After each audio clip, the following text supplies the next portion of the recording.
Good morning and welcome to today's New York City Council hearing for the Committee on Governmental Operations, joint with the Committee on Civil Service and Labor. If you would like to testify, please fill out one of the witness slip with one of the sergeant at arms. If you would like to submit testimony, you may at testimony@council.nyc.gov. At this time, please silence all electronic devices. No one may approach the dais at any time during this hearing. Chairs, we are ready to begin. Good morning. My name is Lincoln Ressler, and I'm the chair of the Committee on Governmental Operations, State and Federal Legislation. And I'd like to, well, it's just me and Carmen this morning, so I'd like to welcome my co-chair, Councilmember Carmen De La Rosa, and thank her for co-chairing this hearing with me. I have to just say for a moment, Councilmember De La Rosa is the best, and she is as smart and savvy as they come, and I really do feel lucky to have the chance to serve with you and learn from you, and just go through this whole crazy experience in the City Council together. So with that, why don't I offer, if you'd like to give your opening remarks first, and I can go after you. Lincoln has me blushing this morning. To be on the Lincoln Ressler good list is thumbs up. Good morning, I'm Councilmember Carmen De La Rosa, Chair of the Committee on Civil Service and Labor. I'd like to extend my thanks and gratitude to Chair Ressler and the Committee of Government Operations, State and Federal Legislation for convening this hearing on the state of the city's workforce. The city's workforce continues to grapple with substantial numbers of municipal vacancies, driven by elevated levels of employee attrition and constraining hiring due to budget limitations.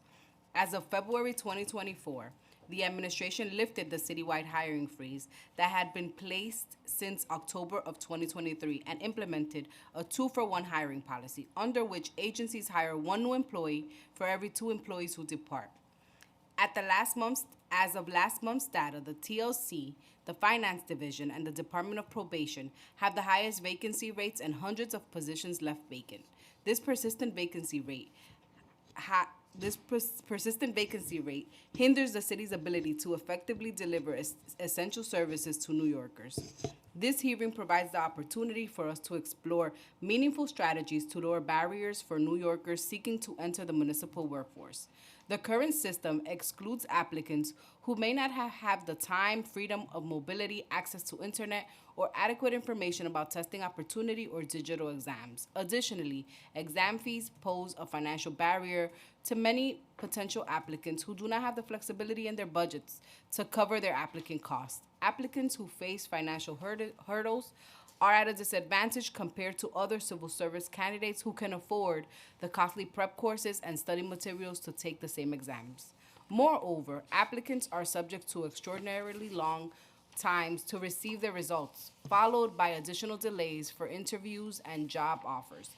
Language access is another obstacle, deterring many prospective workers for whom English is a second or third language, who are nonetheless qualified to serve in the city's workforce. Today, the committee hopes to learn what DCAS is doing to address these challenges so that we can work together towards eliminating the barriers to civil service entry and restore a robust staffing level across the municipal workforce. I must say, this isn't our first hearing on city vacancies. We've made progress, and it is important to note that progress has made, but as always, there's more work to do.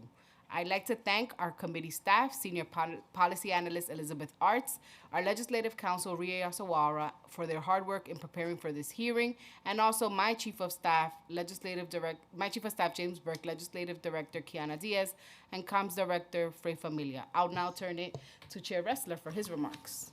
Thank you so much, Chair De La Rosa, and thank you for your leadership on this issue. Every day I walk out of my office in downtown Brooklyn, and I see long lines at the HRA Benefit Center on Schermerhorn, stretching down the block and around the corner. Children, elderly individuals, people with disabilities waiting outside in blistering cold and extreme heat. Just last week, I counted over 260 people waiting on the street for help. The average wait time for New Yorkers visiting in-person benefit centers has jumped from 33 to 72 minutes, and only 42% of cash assistance and 65% of food assistance applications are processed on time. That's compared to 94 and 93% respectively prior to the pandemic. And complaints about the conditions in our city parks this summer have gone up by 35%. Why? because the Parks Department has been forced to eliminate nearly 40% of the seasonal workers who keep our parks safe and clean. Our city workforce has shrunk dramatically. Prior to the pandemic, the city of New York had 302,000 employees. Today, there are 285,000. That's a loss of nearly 17,000 employees. Imagine you walked into a packed Barclays Center for a great Nets or Liberty game. Go Nets, go Liberty. Imagine every seat in the building is filled by a hardworking city employee. And then poof, they all disappear. This is the number of city workers that we have lost since the pandemic. And if you're sitting high up in the nosebleeds at the Nets game or the Liberty game, you know how many people are packed in that stadium. When I talk to longtime city government officials, they tell me they have never, ever seen it this bad. Last year, the HRA administrator testified that our social service agency has never had fewer staff in her 40 years of service. And a longtime parks official told me the same thing, that the Brooklyn Parks Department hasn't been this short-staffed in 40 years. Not since the era of New York City emerging from a fiscal crisis have our agencies been so depleted. But we are not in a fiscal crisis today. That hasn't stopped Mayor Adams from implementing austerity measures that have made our parks dirtier, our streets less safe, and New Yorkers less cared for. Instead of working to fill vacancies and revive city government, Eric Adams has cut over 10,000 positions from the budgeted headcount since he took office. And beyond providing critical city services, public jobs are good for New Yorkers, helping advance economic mobility and driving overall job growth as the largest employer in the city of New York. Southeast Queens has the highest concentration of city workers, people who have found stable, middle-class careers through secure, well-paying city jobs. With over 15,000 vacant positions, we should be fostering more economic opportunity through city jobs in low and moderate communities across our city. The charter charges DCAS with ensuring we have personnel policies that promote and support the efficient and effective delivery of services to the public. But it's clear that something has broken down. It shouldn't take more than 18 months from the time you take a civil service exam to receiving a start date or getting a promotion. But that's what happens essentially every single time.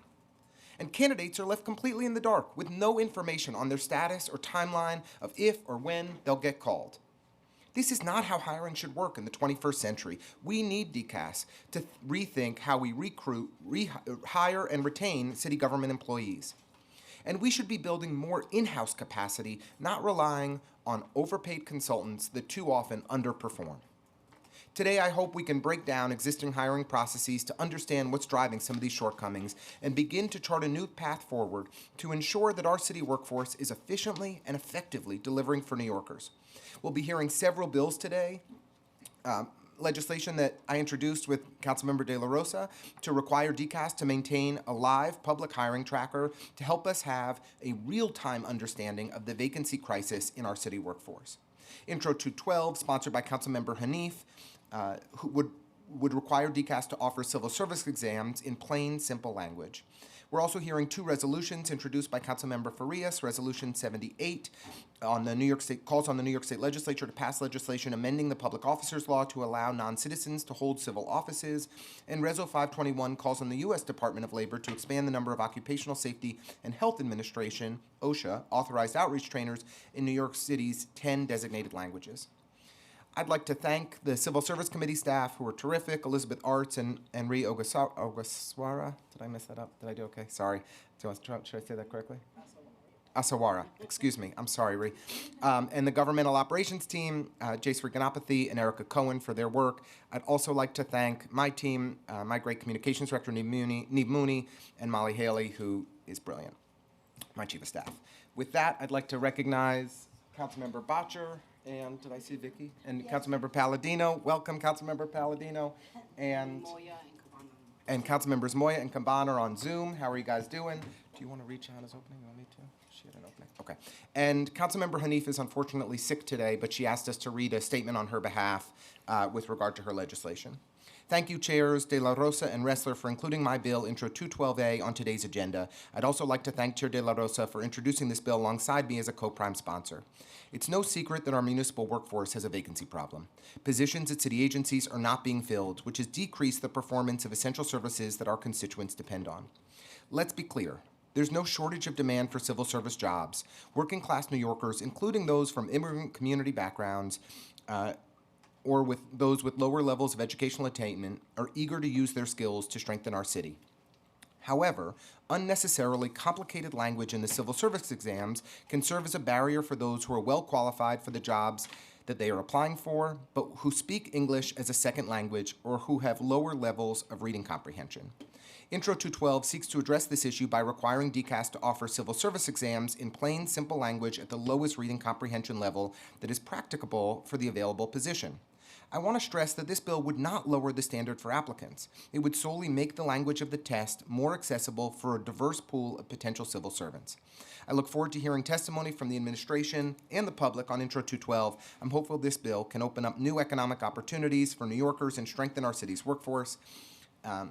Thank you so much, Councilmember Hanif. We hope you feel better.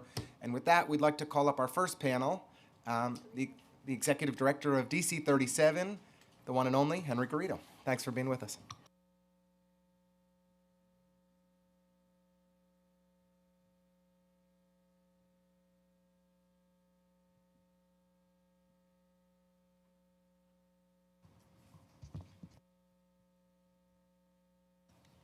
Good morning. Thank you very much for the opportunity to testify today. My name is Henry Garrido. I'm the Executive Director of District Council 37 ASME, which is the largest municipal union in New York City, representing 150,000 members and 89,000 retirees across all city agencies. Let me start by thanking Chairman De La Rosa and Chairman Resler and the members of the committees that are here for holding this meeting, allowing me to testify on the critical issue of the workforce vacancies that we have in New York City and the far-reaching impact that it has in city services. Let me start by saying this. The city of New York has currently 22,000 job vacancies, at least 8,000 of which are DC 37 represented positions. This is not my number. This is a number provided by us, by OMB, which is required to do so under the collective bargaining law in New York. The state of the city's workforce is a matter of urgent concern. Across numerous agencies, persistent vacancies are undermining the quality of public services that New Yorkers relied on and threatening the city's ability to function effectively. From delays in social services to our parks and playgrounds not being cleaned regularly, working families and children are suffering the most.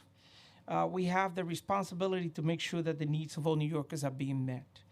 But let me start first talking about Parks Department, which is one of the biggest concerns that we have. Parks Department is central to the quality of life for New Yorkers.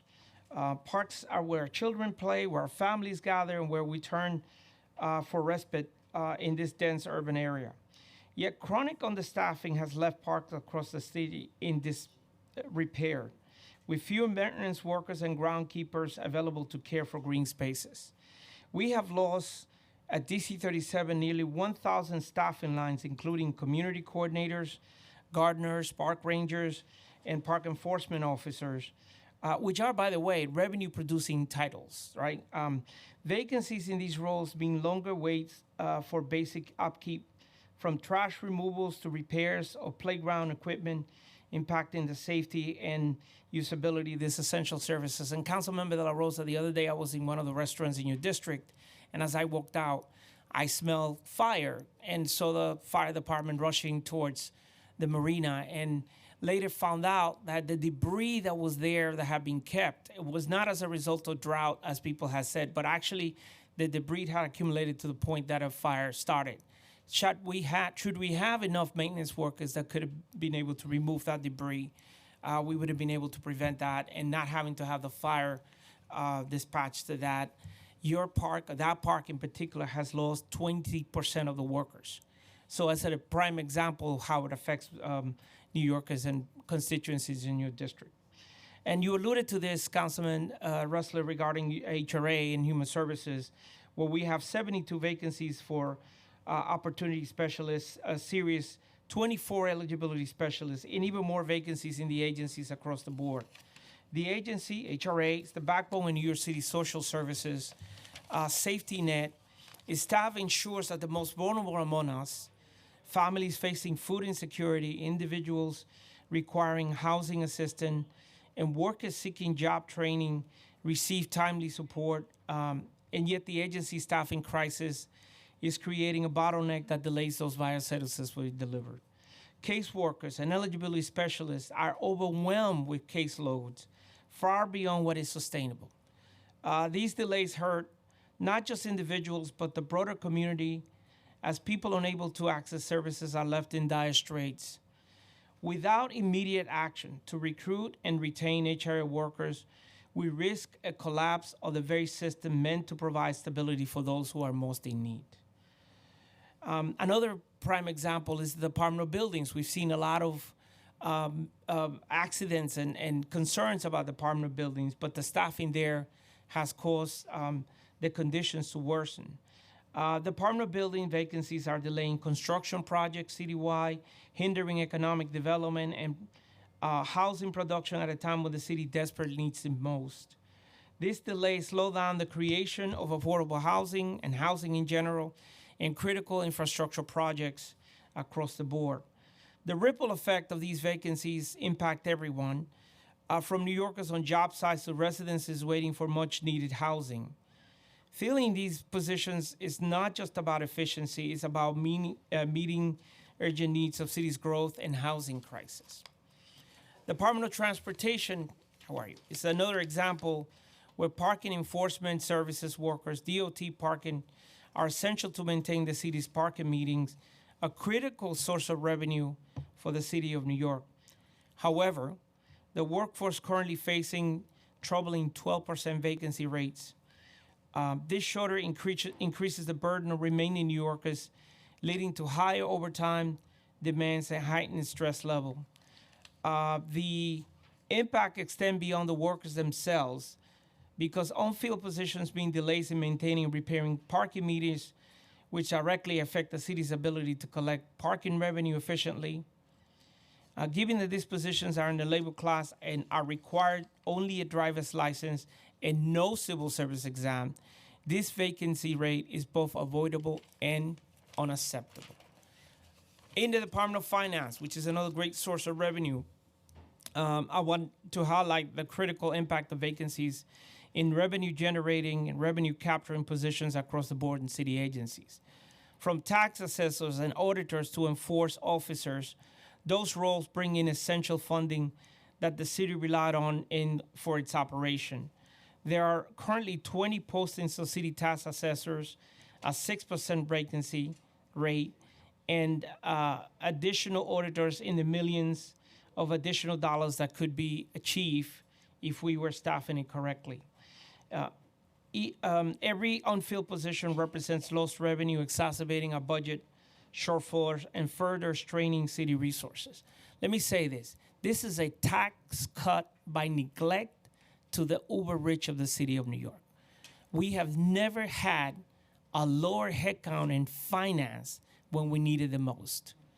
We have never had a lower headcount where we've been able to negotiate increased salaries to recruit and retain folks in the Department of Finance. Investing in these roles, it's not only a net positive for the city finances, yet these positions remain on field even if they offer some of the clearest return on investment. This is short-sighted and counterproductive. In closing, New York City's strength lies in its people, and that includes the dedicated workers who ensure the city runs properly. The vacancies across city agencies are not just numbers on a spreadsheet. They represent a growing inability to deliver services for New Yorkers who depend on them daily. District Council 37 stands ready with this council and the administration to address this workforce crisis. Together, we can build a city workforce that is robust, well-supported, and capable of meeting the needs for all New Yorkers. And I will say also, I applaud the council for fighting hard for restorations in culturals and libraries as critical services. I would add one more, which is to say, we do not have a recruitment problem. We had 13 hiring holes between the administration and in partnership with DCAS, and we had anywhere between 1,500 and 2,000 people come in and apply for jobs. Councilmember De La Rosa, in your district, I remember we did this together. And the vast majority of the people who applied, who were qualified, were interviewed and given an offer. But unprecedentedly, what has happened is when agencies made an offer to those people to come to work, OMB stopped them by doing something that has never happened in the city of New York since as long as I've been here in the 30 years I've been with DC 37, which is sending back an offer, a job offer, and alluding to the fact that they will be interviewing candidates, OMB, interviewing candidates that the agencies have already deemed to be appropriately eligible for those positions. That is unheard of. That takes all the power that DCAS here has, and it needs to stop. It needs to stop. As you know, I serve on the advisory council of the Independent Budget Office.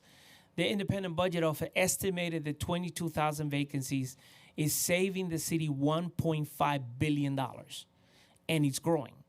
And so this gamemanship about, well, we can't recruit because we can't pay people enough, it's no longer the case. We did remote work. We did an equity panel to enhance payment in HRA and other titles that are there.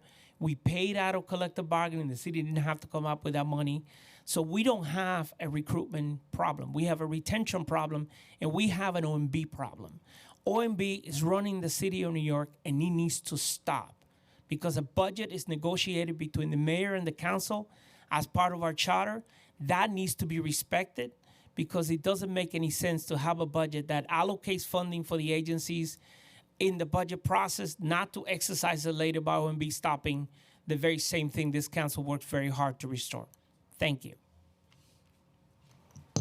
Thank you so much for your testimony. I think it's on point, and it really speaks to some of the concerns that we on the council have been talking about and how this directly impacts the delivery of service for our city. And thank you for bringing up the situation that we're living in right now. Just yesterday, the fire started up again in the park in my district, and so it is an ongoing situation, and it is one that is felt by my constituents when I get an email that the quality of air is dangerously high in our district, already an environmental justice community. So thank you so much for your testimony and for being here and for participating and being a partner in getting to the solutions.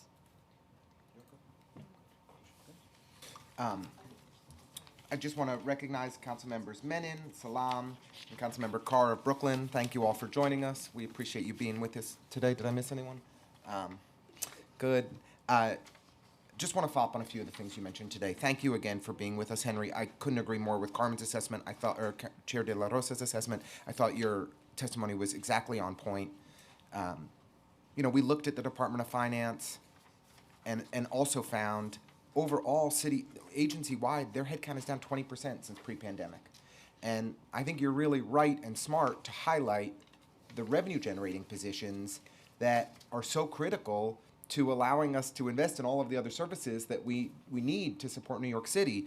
So could you break down for us, even for these revenue-generating positions, you would think OMB would want them filled. Why is it not happening? What is stopping us from actually getting the revenue-generating positions filled in city government? Yeah, thank you. So it's always been a long-term practice that when you issue a PEG, a program to eliminate the gap, you exempt revenue-generating positions because it makes no sense. You're sort of cutting your nose to spite your face. Right. For the first time, finance was not exempted from that. So you're cutting position across the board. I don't know what the thinking is.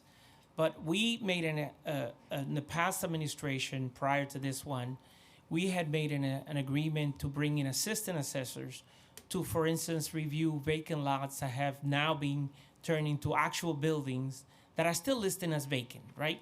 We did that by comparing the tax roll with the Department of Building Permits and determined there was a number of properties that are now being captured, and therefore their tax is zero. And we could be capturing that because there being constructions are there all over the city.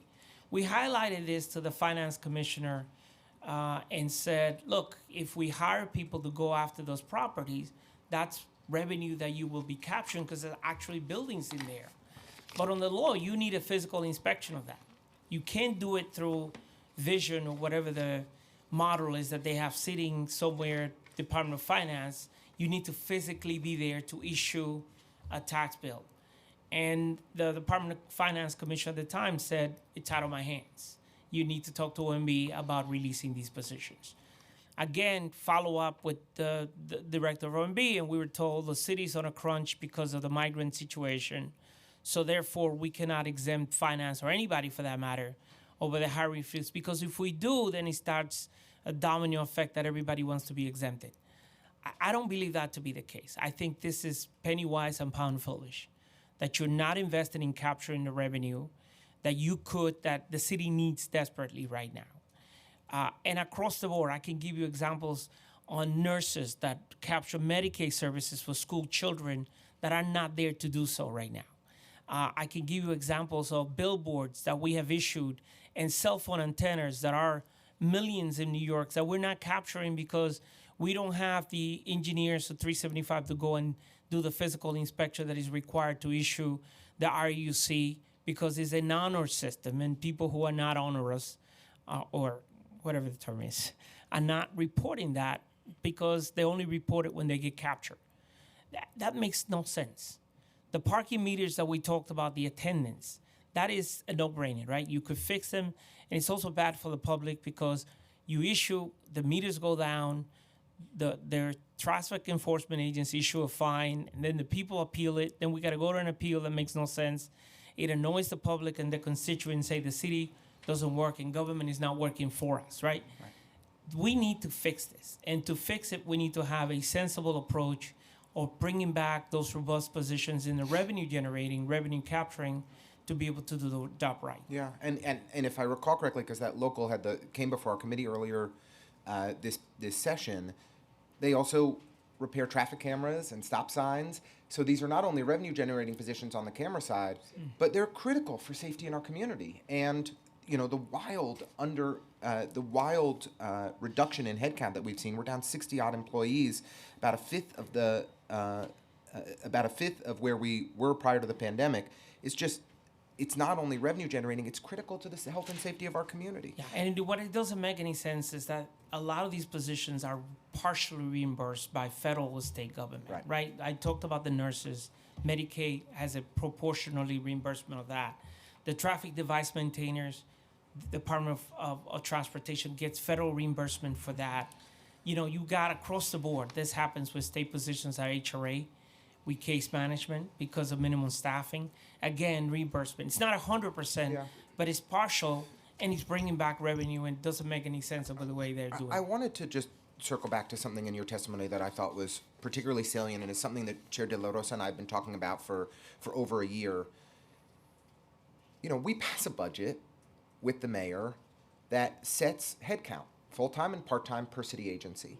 And yet every single time an agency wants to bring somebody on board, they go to OMB and they wait and they wait and they wait 6 months, 9 months.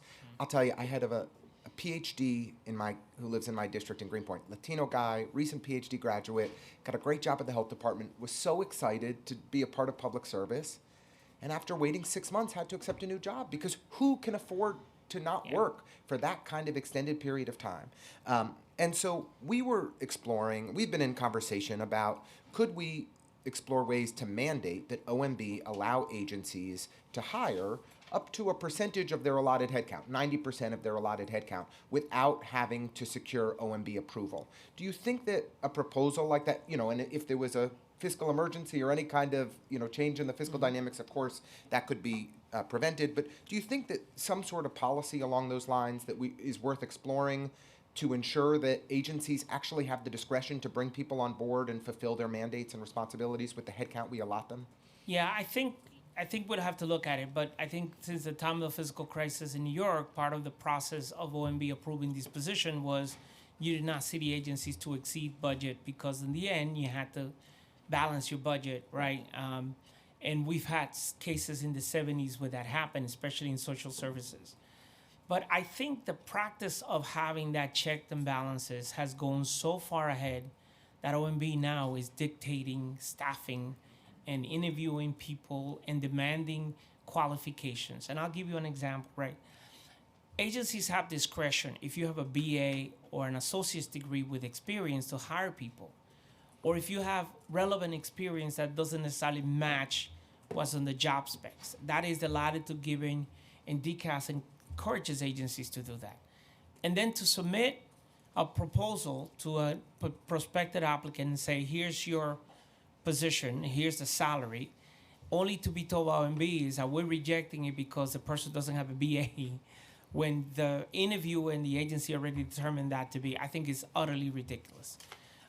But taking it further to say, well, we're going to interview to see if in fact this person is is entitled to be hired, it's way an overreach of that balance. And so I don't know how the mechanics through legislation would work, but I will say this to you. The agencies, and I talk to commissioners all the time, are frustrated by this, as we are, because they need to get the job done, right? And so they get constantly pressure from everybody to say, well, we're not dealing with widgets. We're dealing with human beings here. That's right. People are online. Like, I talk to Molly Parks from DSS all the time and say, what's the holdup of hundreds of thousands of people who have not been certified? And where's the 2-for-1 hiring, alluding to you? And she would say, well, I've been giving latitude up to a certain amount, but I need OMB approval. So even when you have qualified candidates, and we gave those workers $5,000 retention bonuses just to stay on the job.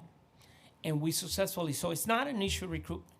It's an issue OMB then saying to DSS, no, we got migrant situations. That has become the culprit for everything now. And I think it has to stop. And whatever processes we establish, whether it's legislation or holding OMB accountable in their process of what they call the PARPs, which is this process of hiring positions that every agency has, needs to be changed and looked at from the government operation point of view, because it doesn't make any sense to me. Well, I know a number of my colleagues want to ask questions. I just want to say I think I completely agree with your assessment of what has gone wrong over the previous 3 years. I'm hopeful that the first deputy mayor will take the reins and that Maria Torres Springer will actually direct OMB to change some of their practices in productive ways. She's now been given the responsibility and the authority to improve operations across city government, and I hope she takes this issue as seriously as she's been taking on many others to improve things. And I think that in addition to giving agencies greater flexibility to hire within their budgeted headcount, we also need agencies to have greater flexibility to hire within posted salary ranges, where OMB has made it very challenging to bring people on board for anything other than the minimum salary within the range.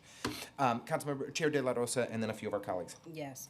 I just have one quick question. You testified that of the 22,000 vacancies, 8,000 are DC 37 positions. Can you give us a vision as to which agencies these positions belong in? Well, it's across the board, but I think I mentioned parks, where we have lost 1,000 positions.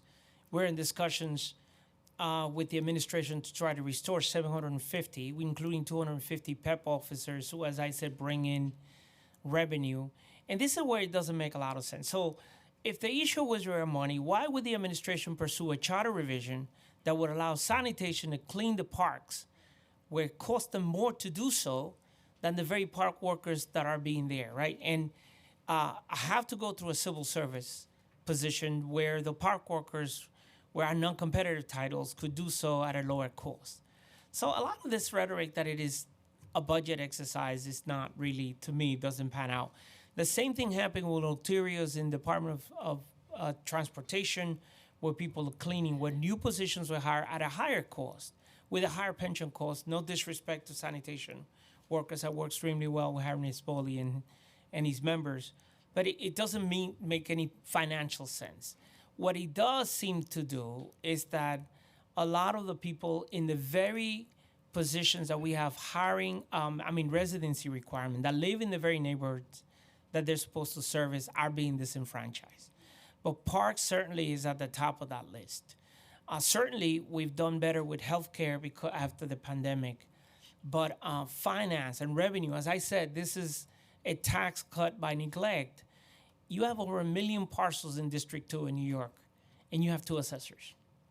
I think about that. Manhattan downtown buildings, that includes Hudson Yards and everybody else, has 2 people doing the entire borough. That is insane. If you compare that to Nassau County and look at Nassau County, it has 250 people just for Nassau County itself, and it's mostly residential.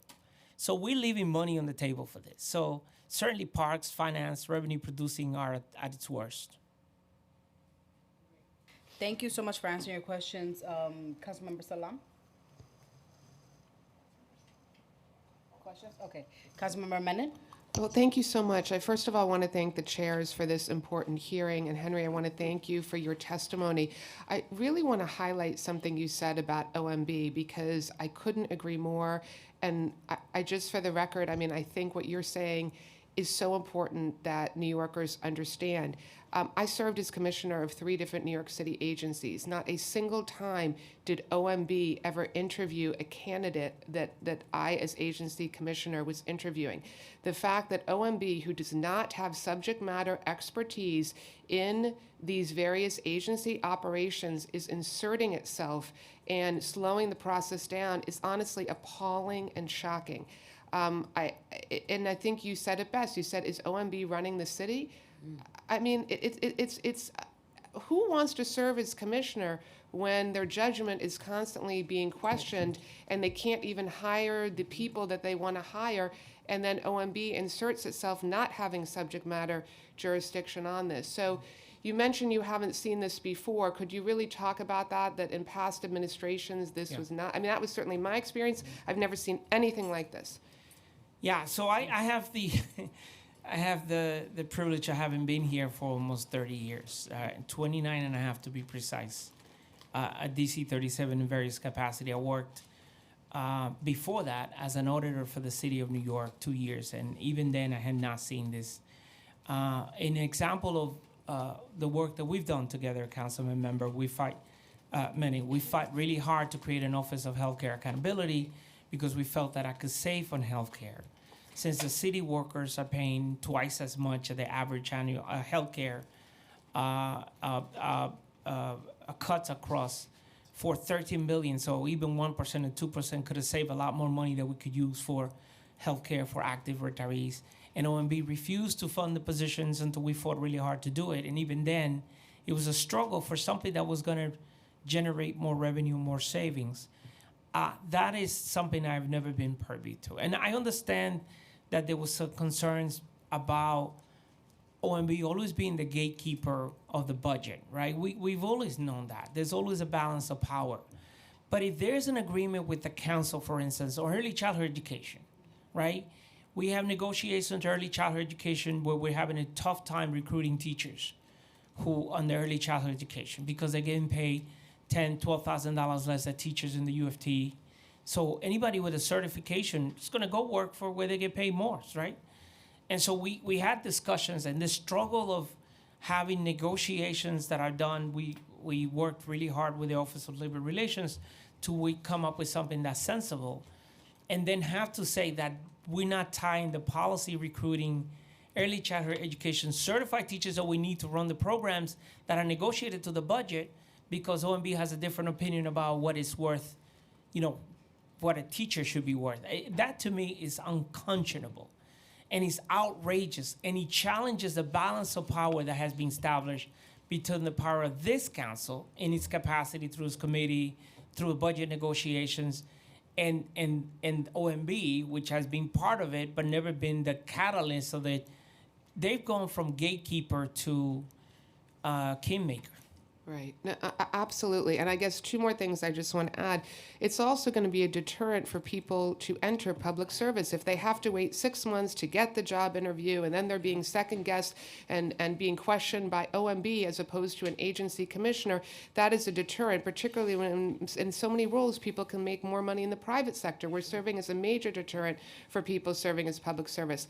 The last thing I want to make is just a request to the chairs, a thought. It would be great if the committees could ask the Independent Budget Office to do a study of the revenue that is being lost by these kinds of delays. If you take, for example, the Department of Buildings alone, you've got all these vacant positions that are delaying economic development projects, construction projects. If we could get IBO to do an analysis of all of these vacancies and the revenue that the city of New York is losing because OMB is inserting itself where it shouldn't be. Yeah, I think that's very smart. But let me suggest something to you, right? 911 calls are going into voicemail right now. I said it. If you know what's happening with 911 calls, is that people are calling and then it's being referred to the precinct and the calls bouncing back because we don't have enough 911 operators. And this is after our long, fat battle in the budget to make sure there was a headcount for 911 operators that then OMB refused to backfill. And that to me it's putting people's lives at risk. It's not just revenue. When you call 911, you expect somebody to be there and to provide you services. And that is not happening. And it's no fault to it because they're mandating overtime. They're doing 3 shifts. Our average 911 operator now is on a 16-hour shift to answer 911 calls, and we don't have enough people to answer the phone. There's not enough. You can't get blood from a stone. You can't force people to do any more mandatory overtime, especially when lives are at risk. So revenue generating is absolutely a smart thing to do, but we got to look at the emergency services as well because we're neglecting that. Thank you. That's a great point. And I think the city council believes in the power of government to do good. We believe that our city workforce is comprised of dedicated public servants who are keeping our city safe and making our city healthier and better place to live. And we deprive our communities when we don't have the staff in place. We need to dig in on the 911 operators because that is dangerous. It is just flat dangerous for each and every person in our communities. Councilmember Carr has a couple questions as well. Thank you, Chair Ressler. Good to be here from Brooklyn and Staten Island, representing 2 boroughs, not just one. Henry, thank you for coming here. I just want to say that I agree with you and what my colleagues have been saying, which is that OMB's role in hiring is about the ability of the city to afford to hire, not who to hire, right? And I think that's really the key thing here. And that happens through the budget process. It can happen outside of the budget process if financial outlooks change, but it's strictly speaking a financial decision, not a substantive one with respect to whether a particular applicant should fill the role or not. So I share those sentiments very strongly.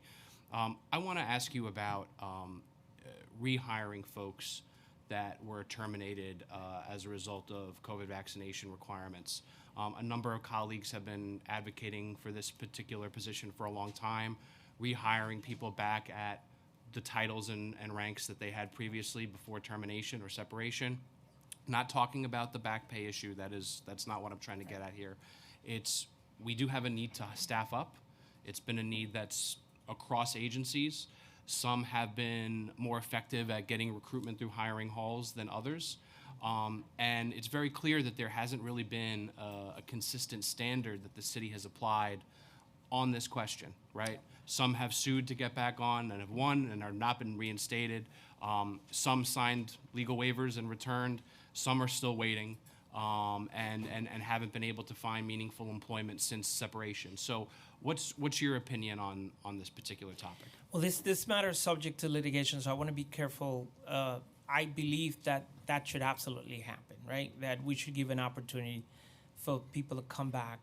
There were about 3,000 positions that we lost that people were qualified. I think one of the challenges is many of those people apply for their pensions. And I know that because I sit as a trustee on the NYSERS board. And so once you apply for your pension, you've been getting it. To stop your pension and start over, there's some problems that would occur as a result of that.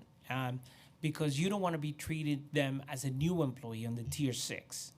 So there has to be a settlement to be able to bypass that portion. Otherwise, somebody who retired because they were not allowed to continue to work without the vaccine and comes back could be losing thousands of dollars in their pension by doing so. Secondly, the issue of seniority and longevity pay that is for stops, even if you don't do retro, it's another challenge. And that's sort of what's on. But we generally at DC 37 support that measure. There were many good employees who didn't believe they had to do it and either accepted a resignation or were terminated outright because they refused to do it, and they should be given an opportunity to come back.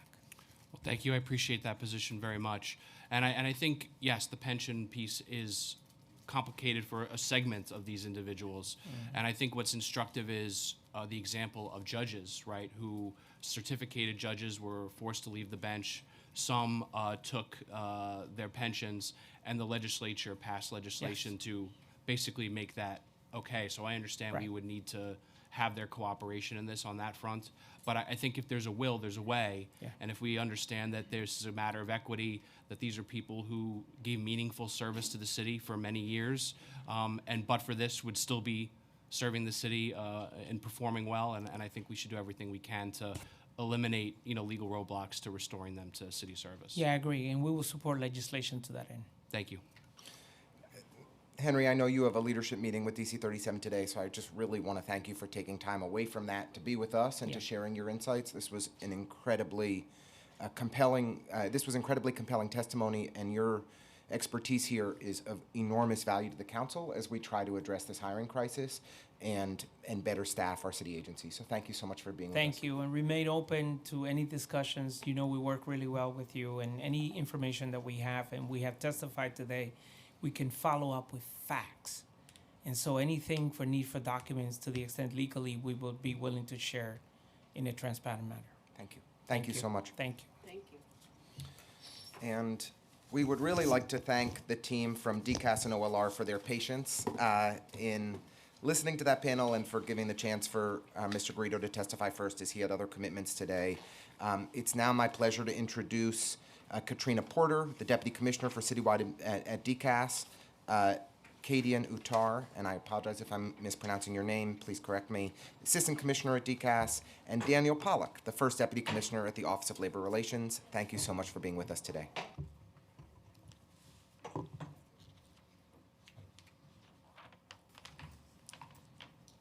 Can you please raise your right hands? Do you affirm to tell the truth, the whole truth, and nothing but the truth before these committees, and to respond honestly to council member questions? Yes, I do. Thank you. You can go ahead.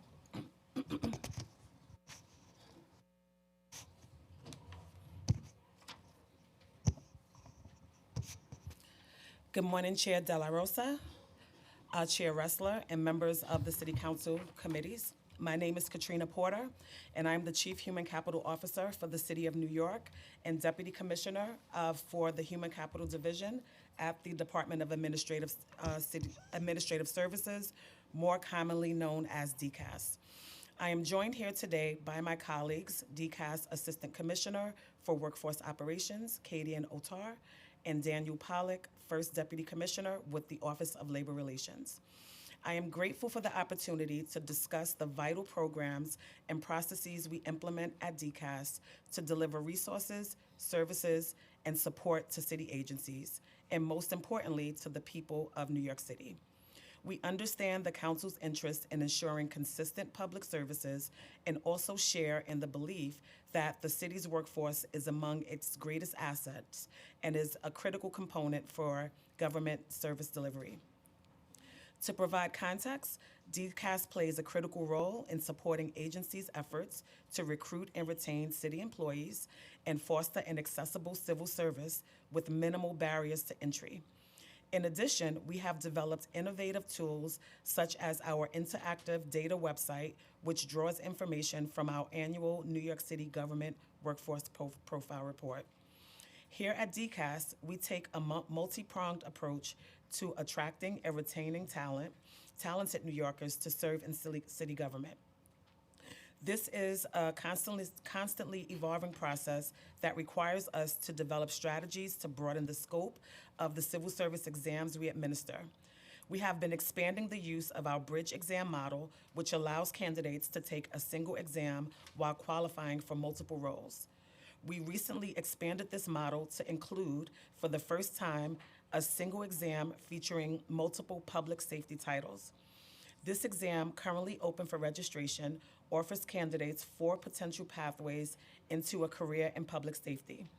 Closing on November 29th, we recently launched a digital marketing campaign entitled Choose Your Character, Choose Your Badge, aimed at attracting a diverse pool of candidates to register. In addition to expanding offerings, we continue to accelerate the timeline for administering civil service exams, enabling a quicker candidate list availability for urgent agency hiring needs.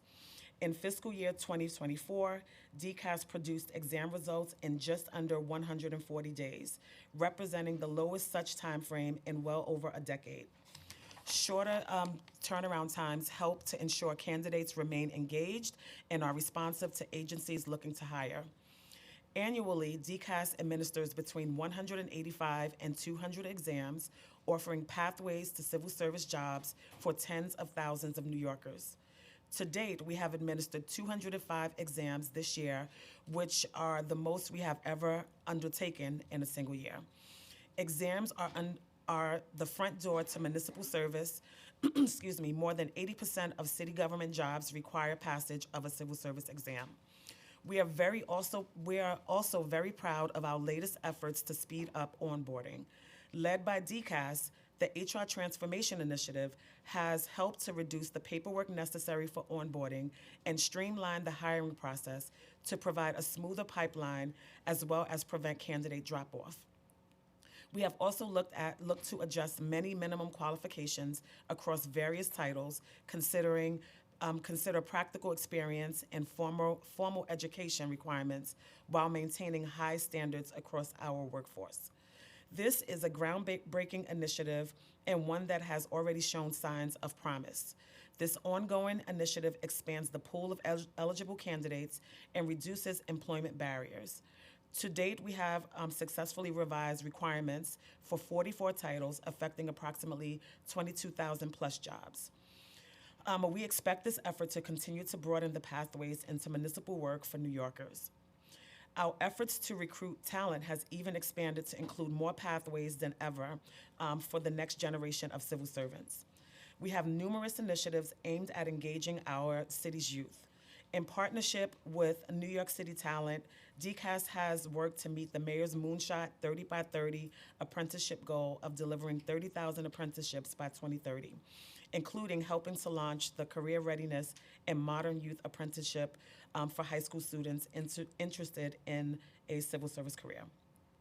For more than 10 years, DCAS has hosted a hands-on automotive internship program in the city's fleet's repair garages with New York City Public Schools during the summer, where students can gain experience with NYPD, sanitation, FDNY, and parks vehicles. This year, DCAS expanded the internship to be a year-round program. And we're not done. We are continuing to work to expand these programs to benefit and engage even more of the city's youth. In May 2024, we successfully petitioned and received approval from the state to double the number of seats for the Civil Service Pathway Fellowship. Beginning with this year's 67 fellows, who comprise the largest Civil Service Pathway Fellow cohort in the program's history, we also successfully continued to administer the Urban Fellows, Summer Internship Program, and Public Service Corps programs. Beyond exams, internships, and qualification reviews, we are laser focused on training to both increase staff morale and retention. On the training front, we launched a new citywide learning management system, NY City Learn, which allows employees to register for classes, download transcripts, and access the city's digital training and professional development catalog anytime and anywhere. With this new system, NY City Learn supports retention as well as helps foster a resilient workforce. We are also committed to hearing directly from the council, directly from city workers. This past summer, DCAS launched the 2024 Climate Survey to assess how the city's equity and inclusion policies are impacting the workforce. The Climate Survey is part of a long-term strategy to help agencies with developing and modifying strategies to prevent equal opportunity discrimination and sexual harassment. Before concluding, I would like to address Intro 75. As part of our work on the Government Workforce Profile Report, DCAS developed an online interactive tool that provides extensive information, including nearly all of the data required by the proposed legislation. The tasks involved in producing the report, such as data collection, merging various data sets, cleaning data, data analysis, and checking for errors, all require a significant amount of time. Allowing interagency stakeholders the opportunity to verify the data further lengthens the timeline. DCAS is concerned, among other things, that this bill's mandated 2-week refresh rate, as well as twice the annual reporting requirements, are too challenging to fulfill. However, we would welcome a dialogue with the council about these provisions. With regard to Intro 212A, ensuring that exams are readable and accessible are a core function of DCAS's exam development process. When formulating questions for an exam, DCAS works with agency subject matter experts who are permanent incumbents serving in the relevant title to craft questions that will accurately test a candidate's knowledge of the title's work. DCAS's Exams Bureau brings together 2 separate panels of 3 to 5 subject matter experts, depending on availability of staff. One question writing panel, and the other a separate panel of experts who review the first panel's work. The question writing SMEs craft questions specific to the knowledge, skills, and abilities of the title, while the second panel reviews the first panel's content for appropriateness to the work of the title. So to be clear, exam readability and accessibility are 2 areas we already actively undertake when developing examinations. I hope this testimony has conveyed that while we do not directly control the hiring processes of individual city agencies, we work diligently to support them in meeting their hiring needs. We are committed and passionate about helping New Yorkers join city government, and we are working tirelessly to position the City of New York as an employer of choice. Hiring and retaining the brightest and most talented New Yorkers is one of our top priorities. The civil service system undoubtedly provides a pathway to the middle class for all New Yorkers. Through the initiatives, programs, apprenticeships, and partnerships we have outlined, DCAS continues to recruit qualified candidates to fill city vacancies. I'd like to thank the City Council for their partnership with DCAS in advancing this important work, and I'm happy now to answer any questions you may have. Thank you so much again for your patience and for being here once again on this important topic. My first question is around the 2024 report by the State Comptroller, which cited that the reduction in vacancy rate is largely due to the city's decision to lower its staffing targets rather than an increase in net staffing levels. In December 2022, the city's vacancy rate peaked at 8.4%. Since then, the city has reduced its staffing target by 7,096 positions, accounting for over 2/3 of the vacancies reduced through January 2024. So there was a reduction in the target of hiring. How has the decision to reduce staffing targets impacted the city's ability to deliver services, especially in areas facing high demand? That's one question. And 2, what evaluation is conducted before a vacant position is eliminated to determine that it is no longer needed? So thank you for that question. From a DCAS perspective, we stay committed to delivering high-quality services to support New Yorkers and city agencies. And we are continually assessing how we can maximize the use of the resources that we have available.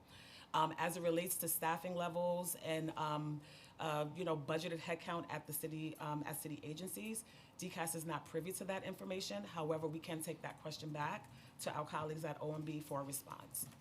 And so when the decision is made to reduce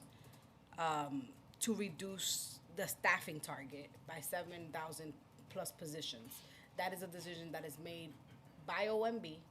And is there a previous evaluation that DCAS is involved in where you notify or inform OMB that these are positions that are no longer needed or positions that will not have an impact? Is there a communication between DCAS and OMB when determining to lower that target?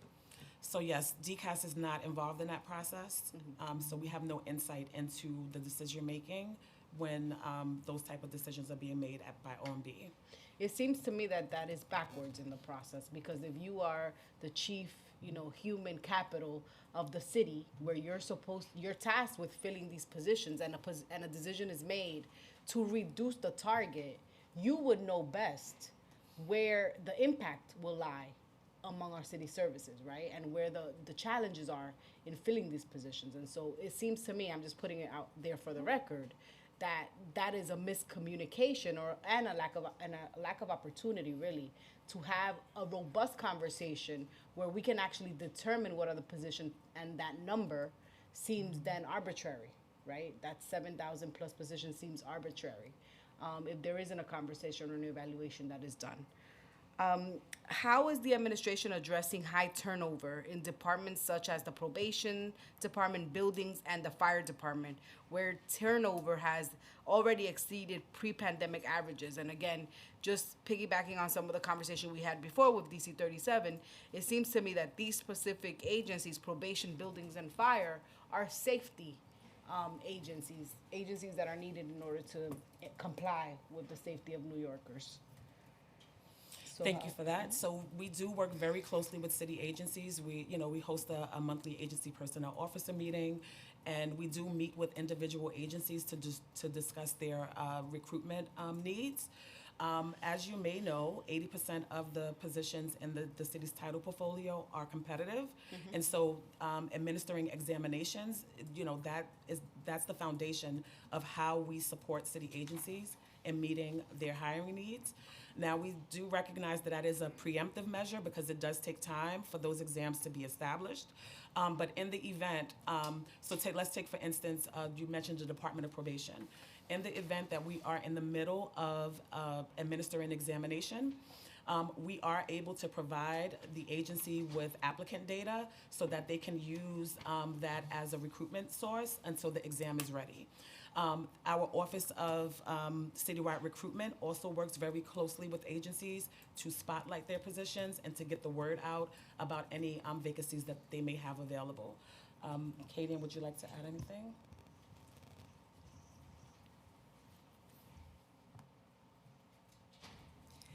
Sorry, thank you, DC Porter. We do work with agencies to promote and recruit for their positions, especially when it is recognized that there is an upcoming exams or if they have an immediate need. So there is an active engagement with agencies. On the other side of the retention part of it is agencies working. We provide guidance and support for the agencies and tools in which they can engage their employees, and whether it's providing additional training, having access to that information. But that also happens on the agency level in how they utilize those tools that we're providing them. Thank you for answering that question. I have a question on overtime spending before I pass it over to Chair Ressler. So overtime spending reached $1.8 billion through March 2024. That's up from $1.1 billion 3 years prior. We heard the testimony of Henry Garrido in terms of the 911 operators and how they've actually been forced to work 16-hour days. Has the administration assessed how this increase in overtime affects employees' well-being, productivity, and retention, especially in roles that are critical to public health and safety? So related to employees, health and well-being, we have, the Office of, what's the name of the? Yes, Workwell NYC. What is the name? Workwell NYC, which is a part of OLR that offers many different programs and services for city employees. So Dan, if you could, share some of that with the council. Okay, and then I have a second part to that question. I'll listen to the response, but are there any plans to establish more efficient staffing models to reduce this overtime resilience is the second part of that question, but go ahead, Dan. Thank you, council members. So just building off what Deputy Commissioner Can you Porter. get a little closer? I'm sorry. Sorry. So just building off Deputy Commissioner Porter's reference to Workwell, OLR, just in terms of supporting employees, has multiple programs, including Workwell NYC, which supports employee wellness, which have numerous forms of programming for employee health and mental well-being. And we also have the Employee Assistance Program, which assists employees who are going through mental health issues by counseling and also connecting them with providers. We don't have any specific kind of relationship to employees working excessive overtime, except for, when it's raised by a union, we will see if we can try to work with them to help improve the situation, but we don't specifically monitor overtime spending or agency overtime budgets. And so, can there be, like, is there a world where there could be, like, that proactive conversation? Because we already know, like, just having this one session where we heard DC 37, for example, testify around what is happening to 911 operators, understanding that the safety of the public in New York City is in the hands of these operators. Can there be a proactive approach in providing some wellness and retention efforts for, quality of life, really, for these workers? I can certainly take that back. We are always looking for places to kind of target our programming, so I'll take that back and discuss it with our staff. Thank you. I'll pass it over to Chair Restler. Great. Thank you so much. I will ask questions on a few topics, and then I know many of my colleagues would like to jump in, and then I think Chair De La Rosa and I will come back with some more questions.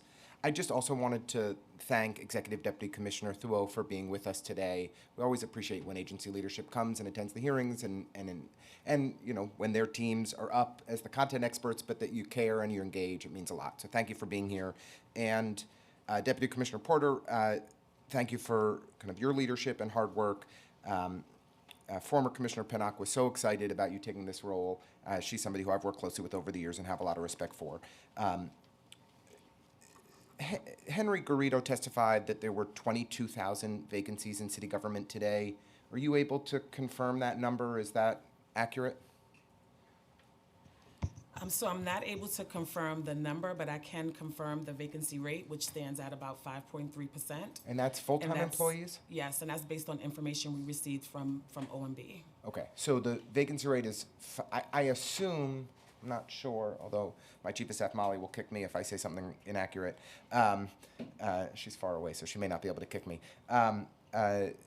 That's for full-time employees, and that his figures may also include part-time employees, which would lead to an even higher vacancy rate. But a 5% okay, so vacancy rate's about 5%. In the previous administration, in the pre-pandemic years from FY18 to FY20, the city vacancy rate was under 2% throughout that time period.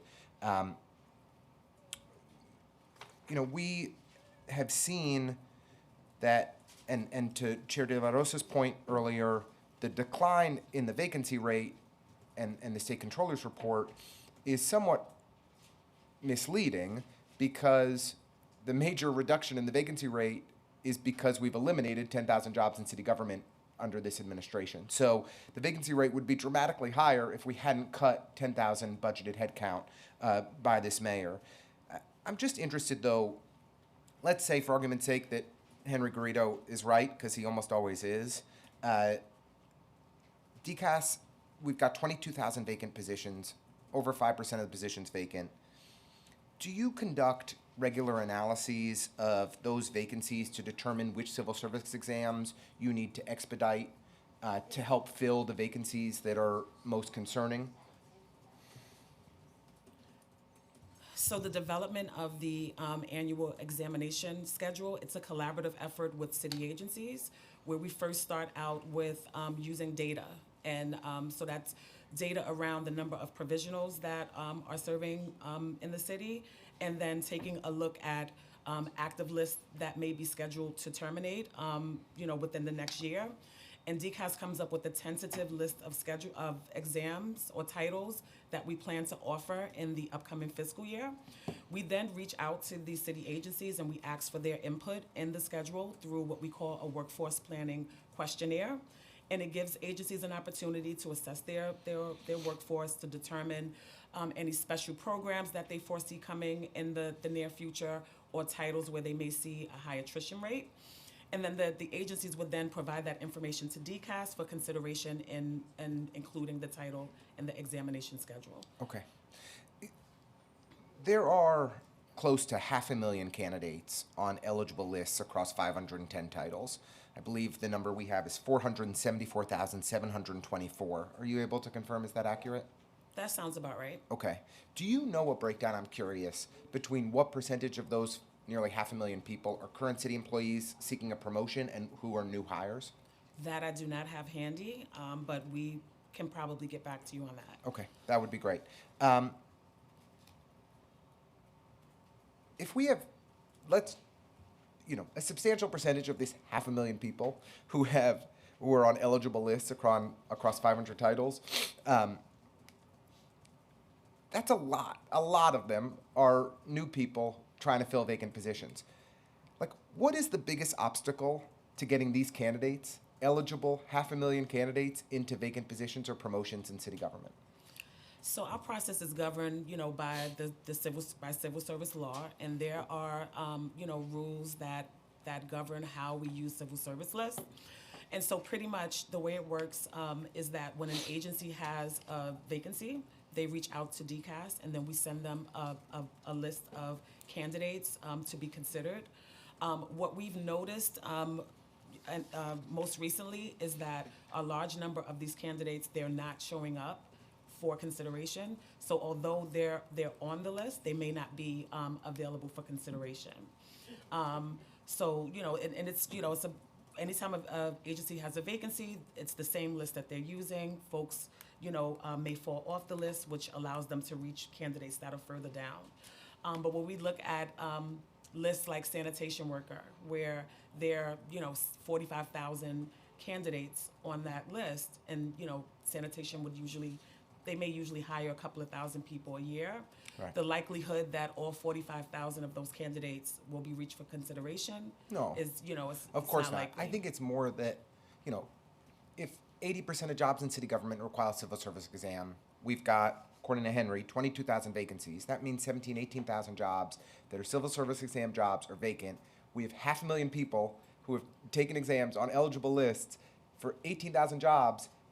Getting that number of 500,000 people into those vacant jobs shouldn't be rocket science, and yet here we are 2 years into the Adams administration, and we haven't seen the hiring spree that the mayor promises, alleges, claims is happening, or that he's committed to. So I kind of wanted to dig in on an agency and then just dig in on the process, and then I'll kick it over to colleagues. So, for 3 years now, the city council has been apoplectic about the situation at HRA and just how hard it has been for New Yorkers in search of cash assistance or public benefits to actually get the help they need in a timely manner. And, I referenced it in my opening statement. Could you just talk with us, how have you been working with HRA to fill vacancies, and how many of the 1,158 vacant positions at HRA are civil service positions, if you know that, and what are we doing to fill that 1,000+ jobs as quickly as possible?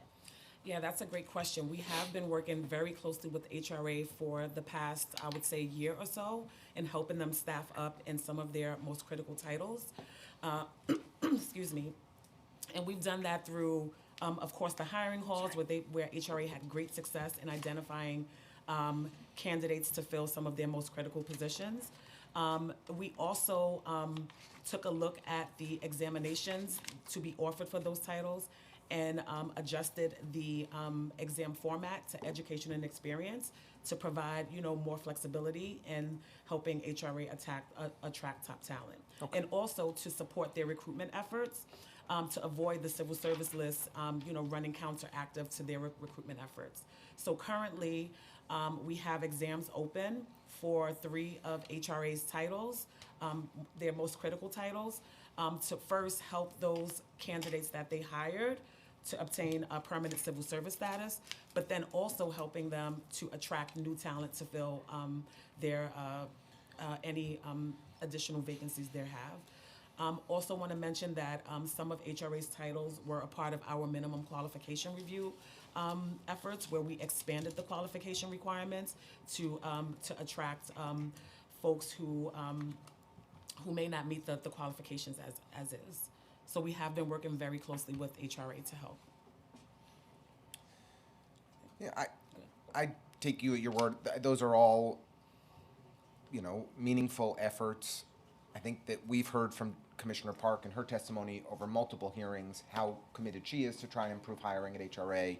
And yet still, since the mayor's come into office, the headcount at the agency has declined, right? And, the level of service that New Yorkers deserve is just not being met. And so, we have a long way to go to get to staff up at HRA. I just want to dig into one more topic, and then I'll kick it over to colleagues. Just talking through how long it takes someone to get hired through a civil service, through the civil service process. How long, and if I could just walk you through the steps so I could try and understand it. So how long between when an exam is noticed to when an exam is held on average? Can you share with Usually within 3 months of the application period, we would host the multiple choice exam. Okay. But for education and experience exams, the exam is the application period. So, once that 28 days passes, then the application period closes, and we would start the scoring process to have the exam administered. Okay. We looked at recent kind of sampling of posted exams, and it was between 120 and 140 days on average from when the exam is noticed to when the exam is held. But why don't we say 90 days for the argument for keeping it moving? And how long does it take on average to score an exam? So we're working on an average cycle time as per the MMR of 290 days, but we're well below that number. Right. In FY24, the median time between administration and exam establishment was 140 days. 140. Okay, great. So 140 days. And then, on average, how long does it take to post the eligible list after the exam has been scored? Usually within a few weeks. Okay, a few weeks. So why don't we say 21 days? How's that? To post the eligible list after the exam has been scored. And then how long does it take for an agency to send call letters, assuming the agency has vacancies? So the way the certification process works is it's on two fronts. If an agency has provisional employees, upon establishment of the list, DCAS is going to automatically certify that list to the agency. They don't need to ask for it. Our process requires that we send it to them. If an agency does not have any provisional employees, then they need to ask DCAS for the eligible list.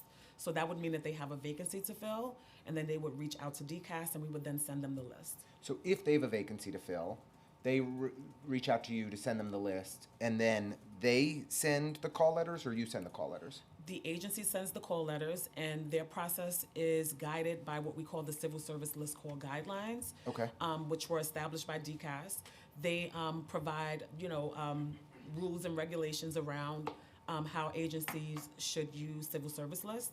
And according to the list call guidelines, agencies have to give candidates 10 business days to, an invitation 10 days before, the actual interviews. So they're responsible for sending out the call letters. So in your experience working with a bunch of different agencies, can you give any rough estimate of how long that usually takes for agency has vacancies? They reach out to DCAS, they request the information, DCAS sends it to the agency sends out the call letters. How long? It's a 30-day process. 30 days. Agencies Okay. has 30 days to use the cert and return it to DCAS. And then, this is probably the most painful question. How long does it take the agency to process and hire employees, including OMB approval? I guess that must range just extraordinarily, but any insight that you can offer us there? So in most cases, we require agencies to obtain OMB approval before they request a list certification, and that's to avoid or to reduce any delays in onboarding candidates after they are selected. And so what I wanted to mention is that we have, heard that the onboarding process does take some time. So DCAS did embark on what we're calling the HR Transformation Project, where we looked at the forms that need to be filled out, the document that kind of what we call the comprehensive, the CPDB document. It was a document that had like 50 pages. Through HR transformation, we were able to reduce those forms to about, that document to about 30 forms. And then we also took a look at all of the other documents that employees have to fill out as a part of their onboarding process to streamline and eliminate as necessary. So when you decided that you were going to start working with agencies to help streamline this process, did you do an assessment of how long it's normally taking on average? Yes, we did. Well, we used information that we received from city agencies Yeah. about their process. What'd you find? I don't have that data point handy right now, but I Broad can strokes? definitely, I can, maybe one of the team members can check for me. We'll get back to you. Months? 6 months? It varied by, depending on the agency's, hiring practices, so it varied by agency. But 6 months seems like a reasonable estimate. In some cases. Okay. So what we're talking about, just to kind of add that all together, approximately 90 days between when an exam is noticed to when an exam is held, unless it's just based on experience and education level. Then it's 28 days. But 90 days, plus how long does it take to score to score the exam? It's reported in the MMR, 140 days. How long does it take to post the eligible list? We said about a few weeks, so let's say 21 days. How long does it take for an agency to send call letters, go back and forth? Took about 30 days. And then how long does it take an agency to process and hire the employee? You're going to get back to us on a firm number, but we're going to say about 6 months. When we add that all up, if my math is okay, and Molly again will kick me, I got about 430 days. So we're talking about 14 months, 15 months to be able to put that all together from the time somebody is taking an exam to getting hired. Best case, good, if everything's working well. And the thing that I said, and that's if every single process is going from point A to point B as quickly as possible. You noted in the middle of that the agencies are seeking OMB approval before they're getting the call letters sent out. I'm assuming there's a delay there because we all know how OMB works, so that's not happening exactly as efficiently as possible. So the best case scenario of kind of a 15-month process, 15-month process, in fact, is probably quite a bit longer for most people. Is that right? Do you track kind of from exam taken to hiring on average? Is that an outcome that you're looking at? And should it be an outcome that DCAS is looking at? We're looking at from exam administration to establishment. But establishment means? That's the publishing of the actual eligible list. But something that I want to mention, Council Member Ressler, is that if there is no active list available for an agency's use, they have the ability to still hire. They do not have to wait for the establishment of a civil service list to start their hiring process. In fact, we have been working with agencies to help them to do their recruitment and onboarding ahead of a civil service exam, and then having those candidates who are selected through their onboarding process take the upcoming civil service So are those exam. provisionals that are then taking the exam? That's right. That's right. So it's a way to try and That's right. move more efficiently through the process. So that they don't have to go through the process as you indicated. Which I think is helpful for us to be doing that, but I don't know, 3 or 4% of our city workforce is provisional. This is a relatively small number of people. We've got, 22,000 vacancies and a hiring process that for somebody who's currently unemployed is just totally untenable, right? Like you get the average hiring for a private sector job in New York City from the time it's posted to the time it's filled is 36 days. 36 days versus 15 months, best case scenario, it's impossible. You just can't. And so there's to me, it's no applicant who could get a private sector job that's, is going to be able to wait for that public sector position because of the way that our process works today. And I just have to say, and then I'll shut up for a bit, and then we'll go to Chair De La Rosa and then members of the committee, is I really think that we should be measuring this process from start to hire, from the time the exam is posted to the time when the exam is noticed to when the person gets in the job, because that's the outcome that we're all working toward, right? And if we're tracking that start to finish and holding ourselves accountable, holding OMB accountable to actually fulfill these goals, I think we could deliver better outcomes. And I think you all have done some smart things to speed up this process. I'm not missing that in your testimony, and I hope that I'm not glossing over that. But where we are today really isn't acceptable. And so I just wanted to say that plainly. Thanks, Chair De La Rosa. Yes, I have a quick question before we turn it over to colleagues. So we're hearing, and granted, I know that you're not HRA, you're DCAS, but we're hearing about specific instances in agencies like HRA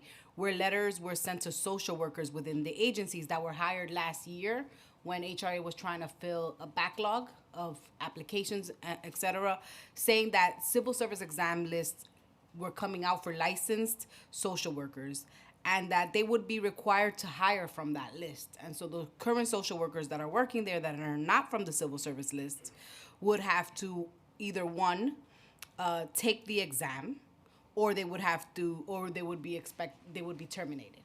So, there is like a very short window in terms of the turnaround there. And so what I'm asking is what is the solution? Because that is a workforce that we depended on when we were in crisis. And now that is a workforce that is basically being told, well, we're out of the emergency. That there's talent there, right? And those are people that could be working for the city. So is there any accommodations that's being made for those workers that are already in the agency that can continue doing the work? Because I imagine, especially given what we heard about this timeline and this process, that if a worker is terminated in 2 months and it takes 14 to hire someone from the civil service list, there's gonna be a gap again. So what steps can we take for those workers that are already in the agencies? So I do recognize how the civil service process can be a bit confusing, but it's governed by civil service law. And so the law states that, provisionals have to be replaced when a list is established within 2 months of list establishment. So it would be in the employee's best interest to just go ahead and take that examination so that they can, pick up the civil service status that they need. In the event, one provision that they do have, so let's say that employee missed the application process, we do have employees would have an opportunity to do what we call late filing if they missed the application period, but they would need to take that examination because they're serving in a competitive class title. But my question is more about what accommodations are being made for those workers that are already in the agency to say, hey, this exam is coming up.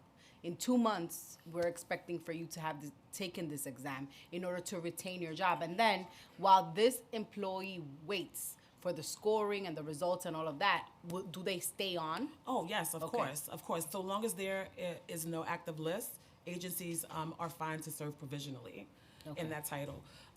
One accommodation that we do provide city workers, it's a selective certification that gives current city employees who have at least 1 year of city service the opportunity to apply for that selective, so that if the agencies wanted to call a truncated part of that eligible list to reach the folks that have been working in city government, they have the ability to do so. Okay. I think that we need more clarity for the workers in that is what is expected of them, because I think that there's confusion in terms of like what is expected of them versus how this process plays out at the end of the day.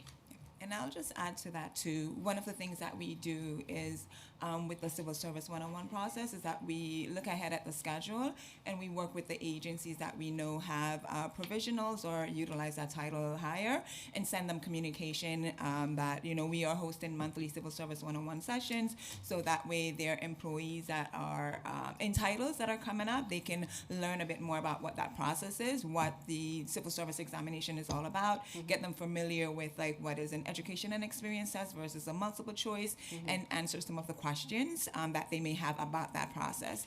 We also know that the agencies themselves work to notify their employees as soon as possible about the upcoming exam, so those folks are aware that it's available. I think with the social work, it's a little different because they have to be licensed, right? And if this is an employee that the city hired that's working towards their license, but has still like 2 years left on a master's degree, but they're working, they're doing the work, they're not a licensed social worker. And so in order to take the exam, you have to have that minimum qualification, right? So that employee would drop off it wouldn't be eligible to take that exam. And so, but there's still, there's still talent there is what I'm saying. Like that worker shouldn't simply be discarded because, like if they're good enough to do the job when it's an emergency, they still haven't they're not licensed yet. There should still be a way that we should be using that worker's talent in the city. Maybe it's a diversion to a different title. Is that type of comprehensive sort of customization for city workers happening? Especially in this case where, HRA hired a ton of workers. Some of those workers are not licensed social workers, but they're doing the work of processing applications and other things. And now an exam list is produced. They don't qualify to take the exam because they don't have a master's degree, but they've been doing the work. So what do we do as a city to not lose that talent, especially in the face of, such high vacancy rates? I do want to note that for somebody that is hired into a specific civil service title as a provisional, the requirements are usually the same for the exams. So, for example, if we hired somebody into a social work title, the requirements that are there to allow that person to be qualified and hired into that title is generally the same requirement for. We're hearing that the that's civil not the service case exams. for some social workers. That is not the case because there was a backlog. Remember when the HRA backlog was happening with the applications, there was a backlog. And so I'm not 100% sure as to what were the accommodations that were made, but we're hearing that there is indeed not overlap completely in the eligibility based on the exam and how that person is licensed now. And I understand, like, we need licensed social workers. But in my mind, in a city where we have such high vacancy rate, if someone is doing the job and they're qualified to do that job, then we shouldn't lose that talent. There should be another way to either put that person in another unit or in another title and, actually help them to compete and keep moving up while they finish their master's degree, for example. Just putting it out there. Okay, thank you. Couldn't agree more. I want to just recognize Councilmember Dinowitz was with us. Councilmember Feliz is with us. And past the 36-week threshold, Councilmember Gutierrez is on Zoom. We're lucky to have her. Questions? Councilmember Carr. Thank you, chairs, commissioners. It's good to see you. I just want to return to the topic I was discussing with Henry Garrido when he was here, which is the issue of those workers who were severed from city service as a result of their vaccination status. Can you give us any window into where the administration is in terms of working towards a solution and hopefully bringing these individuals back to work in their titles with their seniority so that they can continue serving the city in the wonderful way they did before the COVID crisis began? Thank you, Council Member. I'll take that question. So the policy that is currently in place is the same policy that was implemented when the vaccine mandate was lifted in February of 2023. Employees at that time who were eligible to apply for reinstatement under civil service rules had that opportunity to apply for reinstatement. That was mostly competitive class employees. And any other employees had the opportunity to apply for rehire. That continues to be the policy today. But it's not an adequate policy, right? It's a policy that has allowed some people to return under, we'll say less than desirable circumstances, not with their title, not with their seniority. There are folks who are still litigating successfully and are not being allowed to return. Some people have been asked to sign away their legal rights. So that's the policy that you think should be in place at this point? I know it is the policy, but I'm asking if there's going to be a change. That's not kind of within my ability to answer. That's something I defer to City Hall on that issue. Well, I think what you're really deferring to is the law department, right? Because the law department has been the main culprit for why we haven't had a positive resolution on this, right? This is supposed to be the get stuff done administration, right? That's the hallmark, allegedly, of this tenure so far, right? And the truth is, in order to work through this, right, there needs to be a will, right, to work through it. There's things that need to be resolved. Henry brought up some of them in his testimony, but there's no willingness to do that. It's just sort of like we have all these positions that we need to fill quite desperately. We have people who performed well in the roles before and during the pandemic, I might add, right? People who were deemed essential workers that are no longer able to return to their jobs with dignity. So what's your opinion about that at this stage? So as I mentioned, I can only speak to the policy that's in place and the way that was implemented. I can't speak to anything beyond that. Yeah, I think it's a policy that absolutely needs to change, and I'm not going to go at you too hard because, as I said, I know this is the law department's bailiwick, and they have been absolutely horrible from beginning to end on this.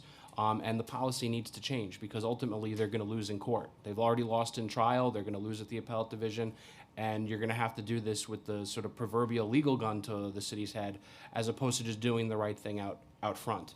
And I want to be very clear. I'm not talking about whether or not the city should have the legal capacity to require vaccination of its employees. I'm not even talking about whether the decision to use that legal authority was correct in the past. What is clear is that since August or September of 2022, the CDC put out guidelines that the vaccination, while effective for controlling symptoms, wasn't effective at preventing transmission, which was the whole predicate reason for the requiring the vaccination in the first place. So we're just asking that city government be nimble, realize that new facts have emerged since the policy was first created, and allow people to come back to work who were good workers. These weren't bad workers. These are people who ably served the city and want to continue to do so. So I know you're not in a position to answer or comment further, but it's just a shame that it's, over 2 years since the CDC put out that new guidance, and nothing has really changed for the better. Thank you, Councilmember Carr. Councilmember Salam, followed by Councilmember Palladino. Thank you, Chairs, and good morning. Regarding efficiency in the implementation of Intros 75, how will implementation of this bill change the process of how DCAS operates business to develop an interactive workforce page to include comprehensive data points while ensuring the information remains current and accurate? And what is the budgetary requirements to such a robust, informative page? So currently, the development of the workforce profile report is done in partnership with many external entities.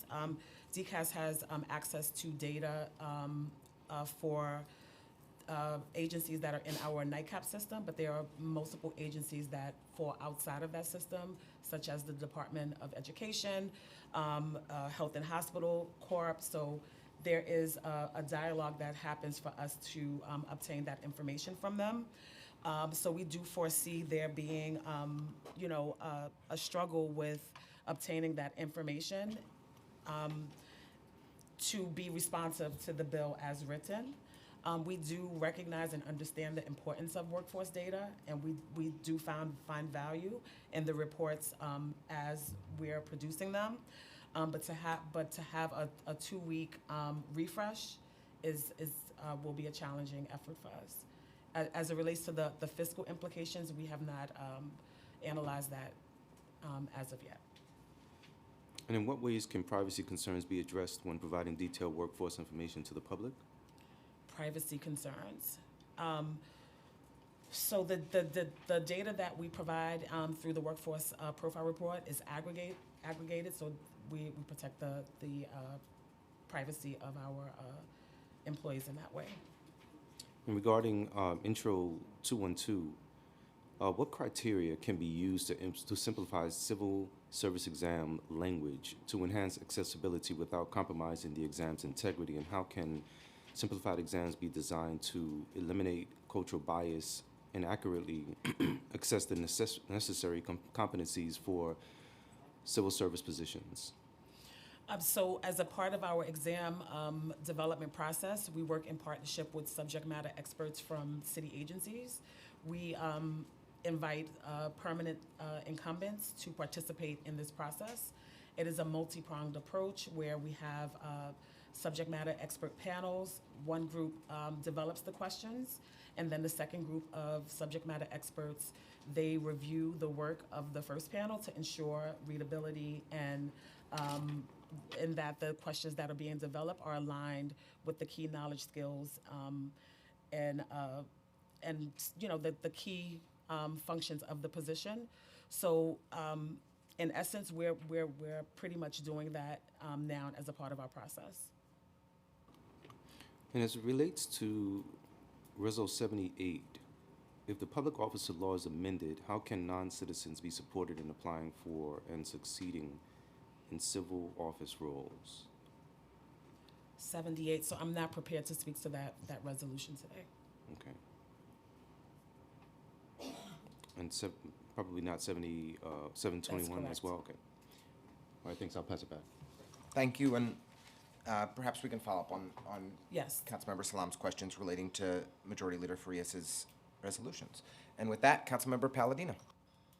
Thank you very much, Chairman Ressler, and I want to thank you both for bringing this hearing. It's very important. What we're seeing here today is we're shining a very bright light on what has happened pre-COVID. In pre-COVID, this city worked, and it worked well. And I want to compliment my colleague, Councilmember Carr, in articulating it really far better than I could.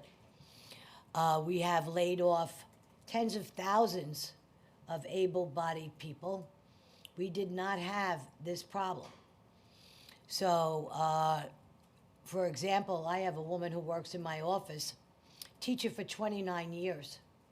29 years. Lone wolf, her case was 1. She taught in Astoria, same school, 29 years.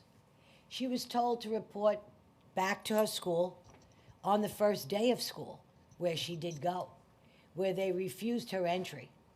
29 years, a school teacher turned away.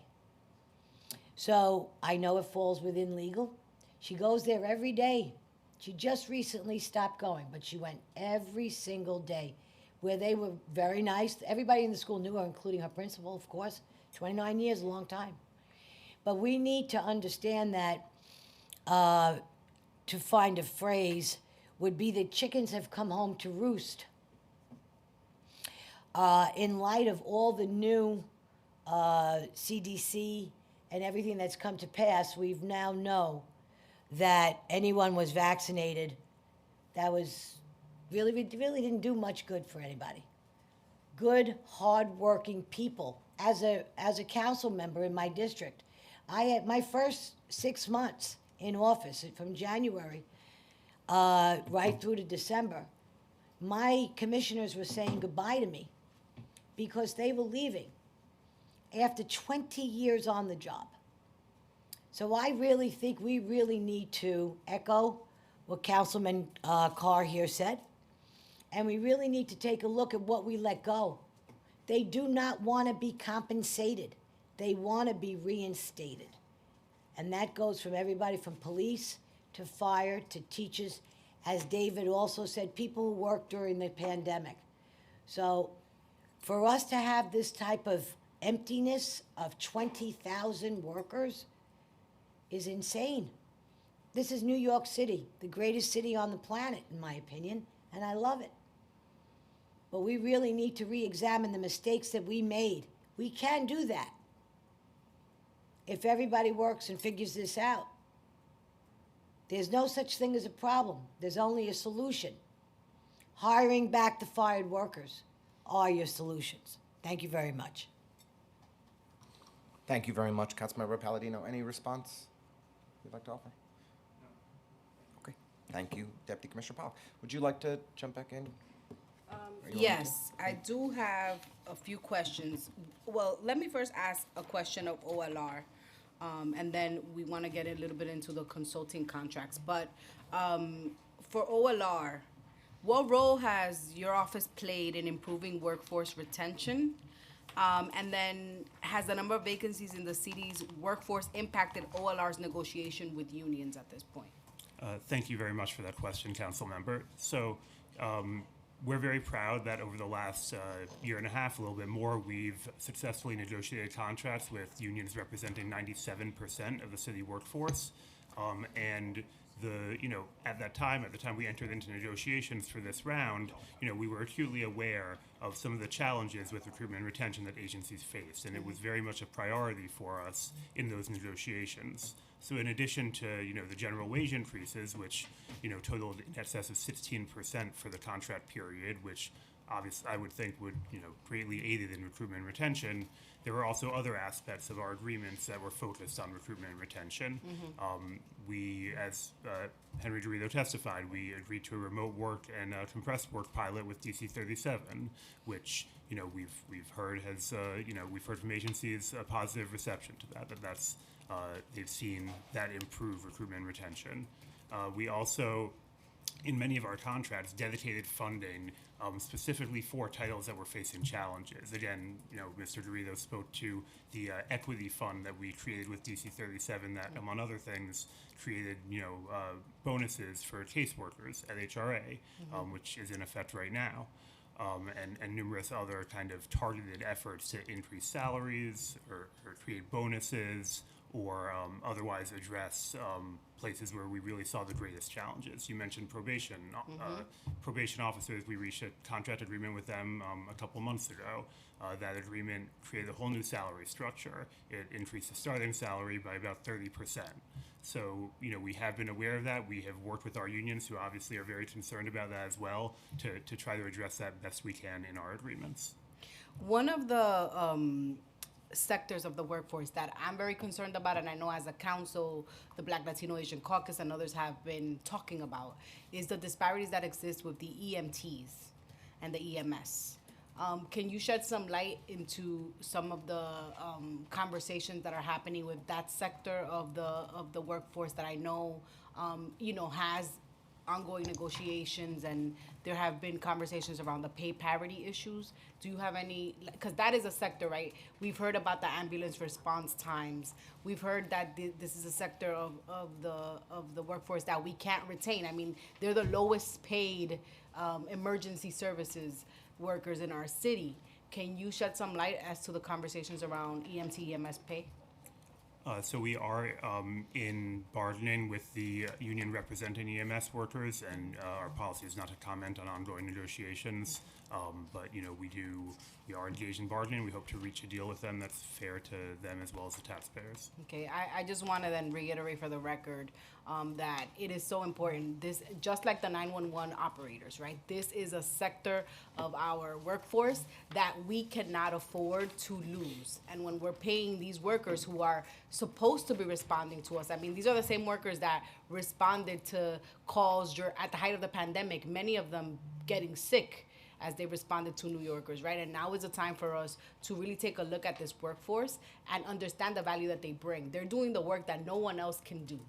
First of all, they're trained to do so, but also if you're ever on the receiving end of a call to an ambulance, you want to have your call responded to by a trained professional that is willing and able to do their job. And this is a workforce that I have found in conversations with them.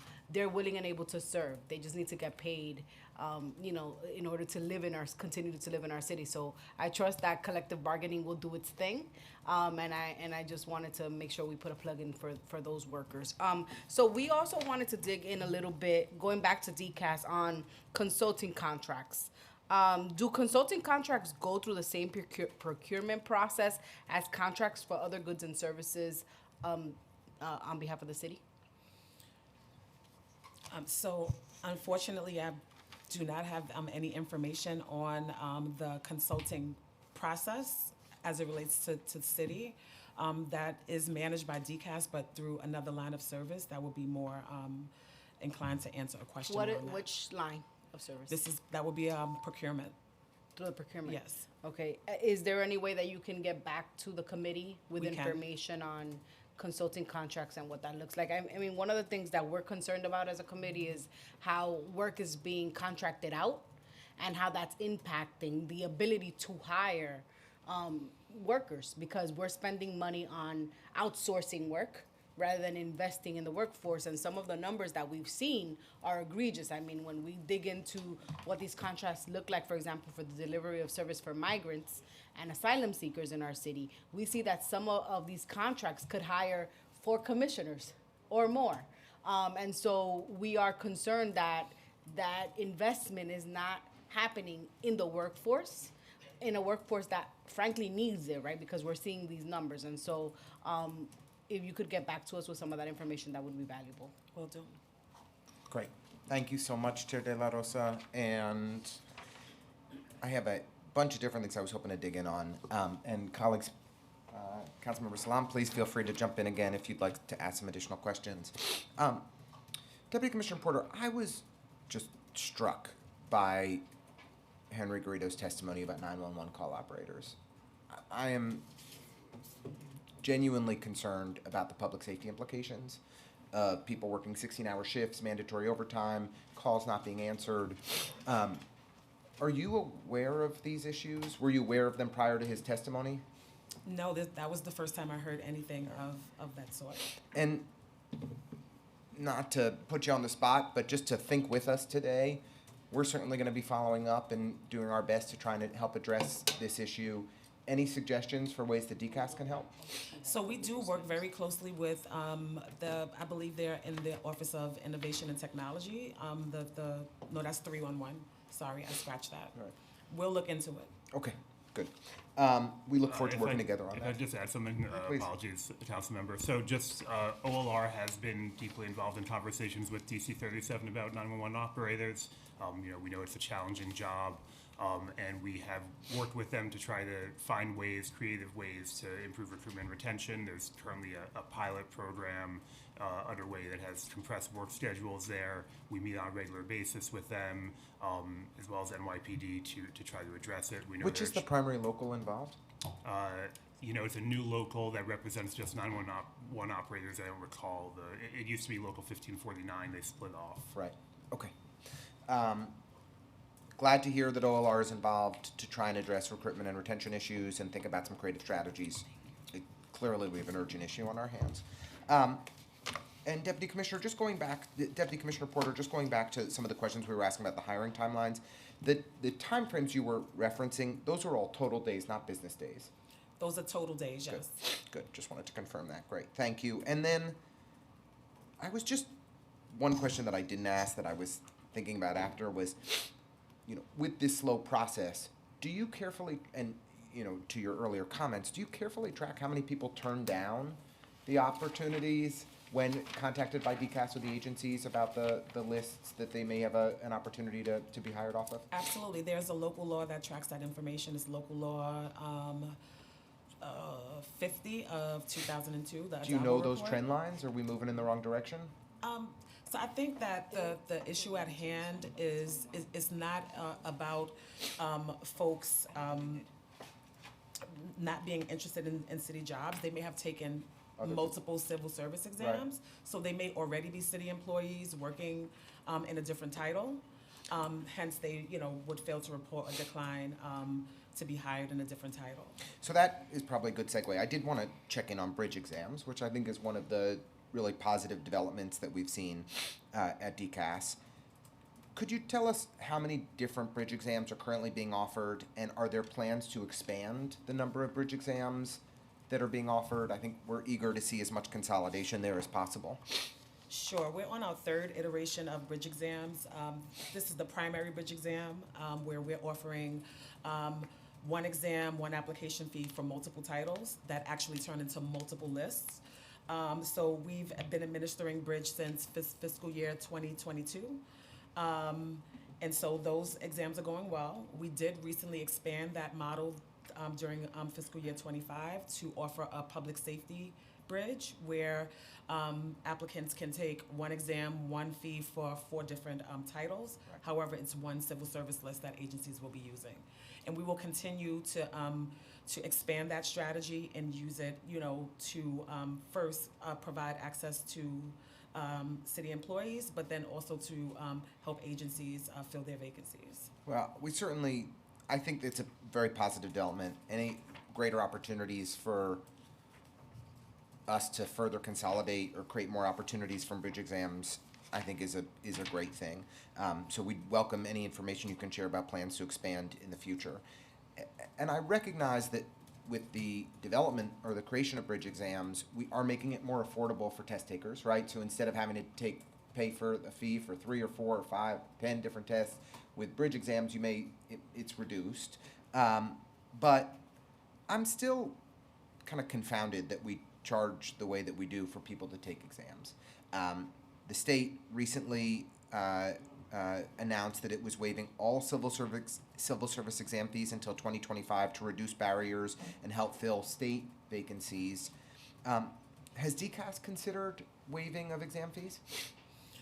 There have been instances where we have waived exam fees for public safety exams, and we found that that is not an effective recruitment model.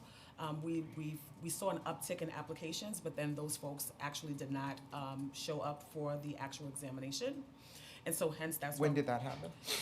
This was, I believe it was fiscal year 22 and 23. We had waived exam fees for police officer, correction officer, and a few other public safety titles, traffic enforcement agent, school safety agent. And it had an adverse impact on our resources. And It had an adverse impact because you found that the people who were passing the exam were not actually interested in or meeting your criteria for. no, it was the folks who applied for the exam, so they went through the application process. They actually did not show up to sit for the exam. Oh, okay. So we had a no-show rate, that was the problem. Yes. And then, we also have standard fee waivers for folks, some of our more vulnerable populations, veterans, folks who may receive Medicaid or public assistance, spouses of veterans are all eligible for fee waivers. Okay. How much would it cost? How much, do you know, is it one fee, is it the same fee for the exam, for every exam?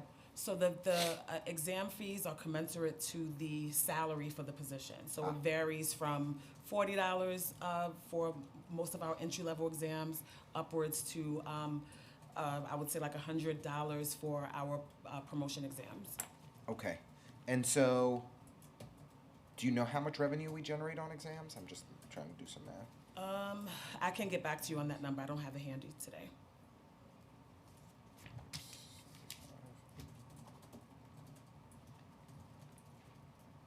Okay. Millions of dollars.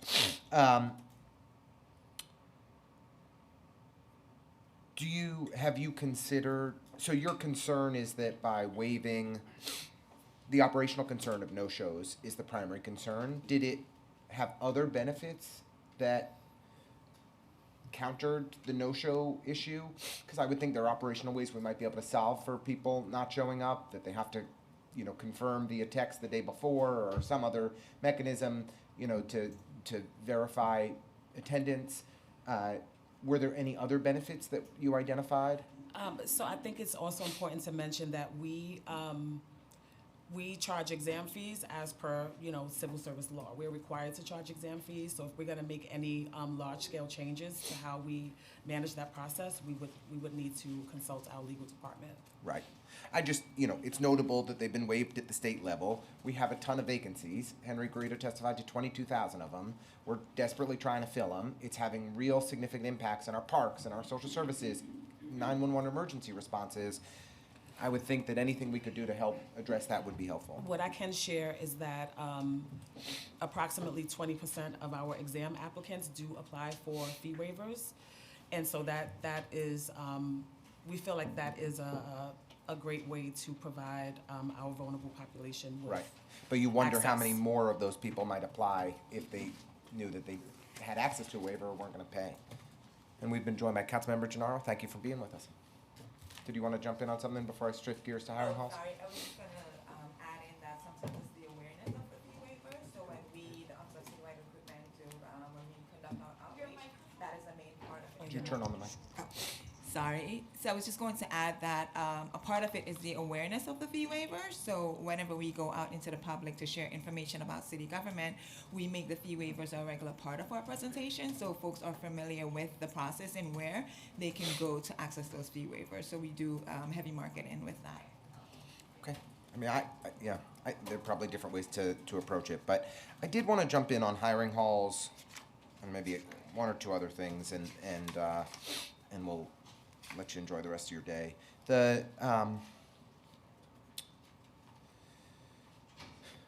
So, February 2023, DCAS started hosting hiring halls to fast-track filling vacancies across city government. And from February to August, DCAS hosted 16 events, yielding 2,200 same-day job offers for critical roles. We heard from Mr. Garrido that OMB intervened on some of those and prevented them from actually, from those positions being filled.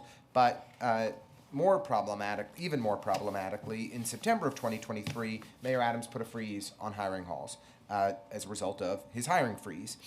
In March 2024, after the hiring freeze was lifted, instead of restarting DCAS's hiring halls, the mayor announced a resumption of hiring halls that would include both public and private sector employers. What's DCAS's role in these events? Thank you. I'll hand it over to Katie for response.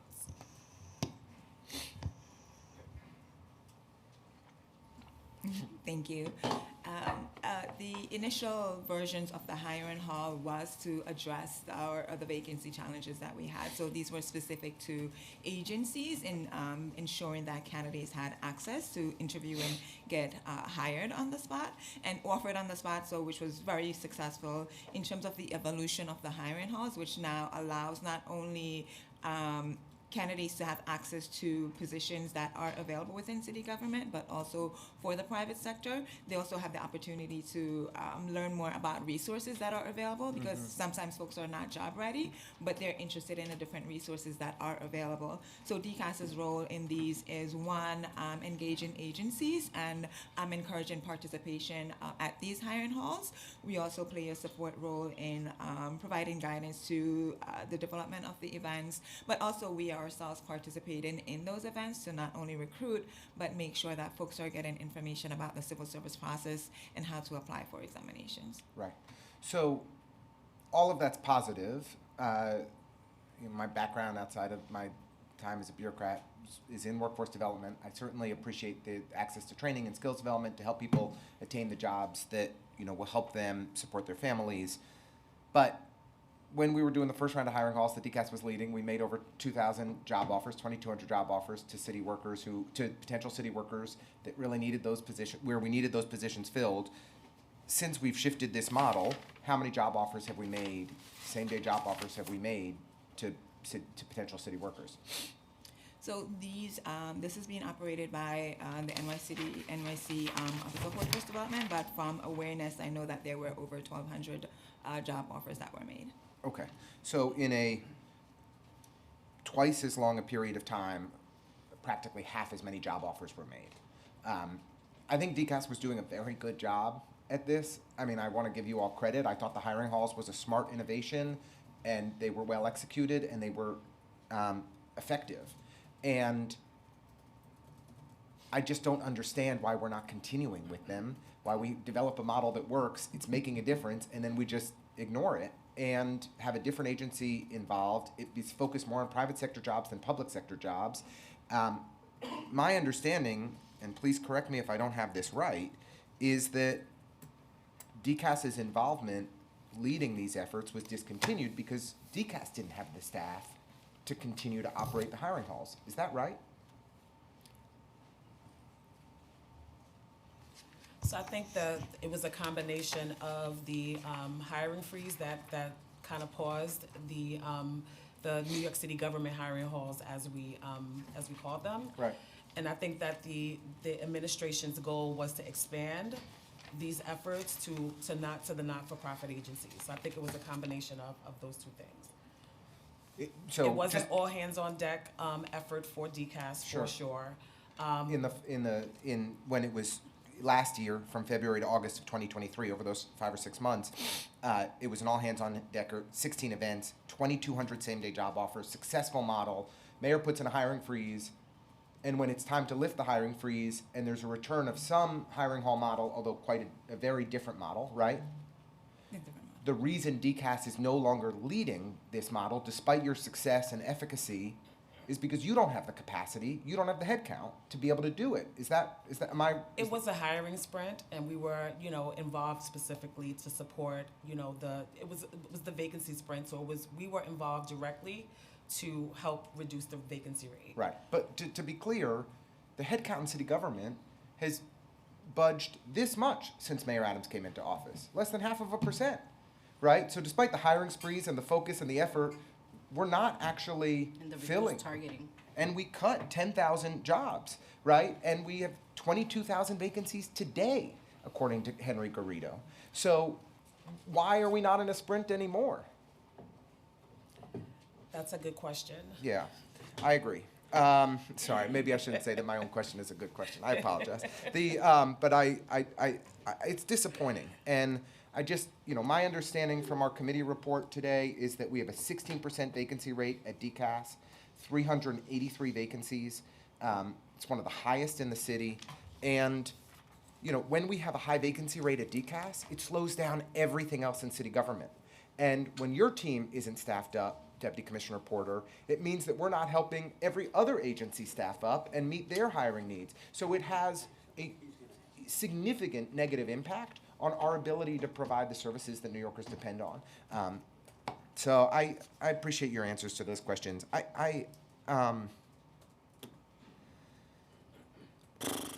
All right, I'll do one or two more and then I'll shut up. Your testimony indicated that our bill, Intro 75, the public hiring tracker, we were too ambitious in our biweekly reporting and our biweekly data and twice annual reporting. But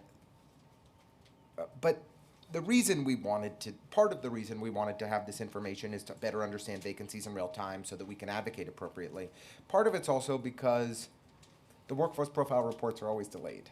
And I don't think this is a you thing or a current DCAS thing. When I worked in the administration side, the workforce profile reports were always delayed then too. But how do we speed up getting the workforce profile reports out? Do we have any timeline for when FY23 and FY24 are going to be released?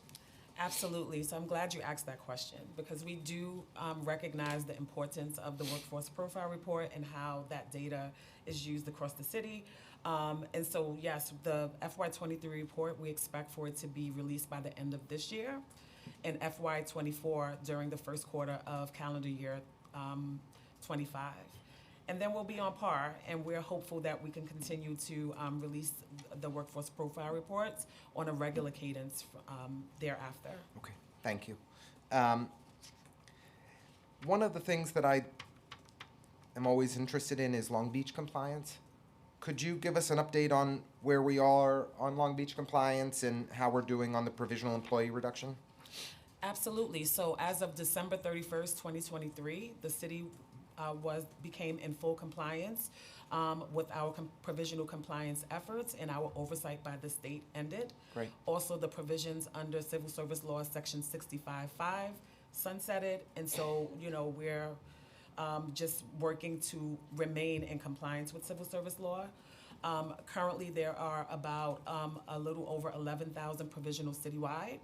And we continue to work with city agencies. We meet with them individually to develop plans of actions to ensure that they remain in compliance with civil service law and that we're supporting them to reach their reduction goals. Great. Congratulations. That's Thank a big you. accomplishment. Yes. It took many, many years of very hard work. So congrats on making that happen. Deputy Commissioner Pollack, I feel like I have to ask you questions just to make sure that you're sufficiently engaged. That's okay. I wanted to ask about something I mentioned to Henry earlier around salary ranges.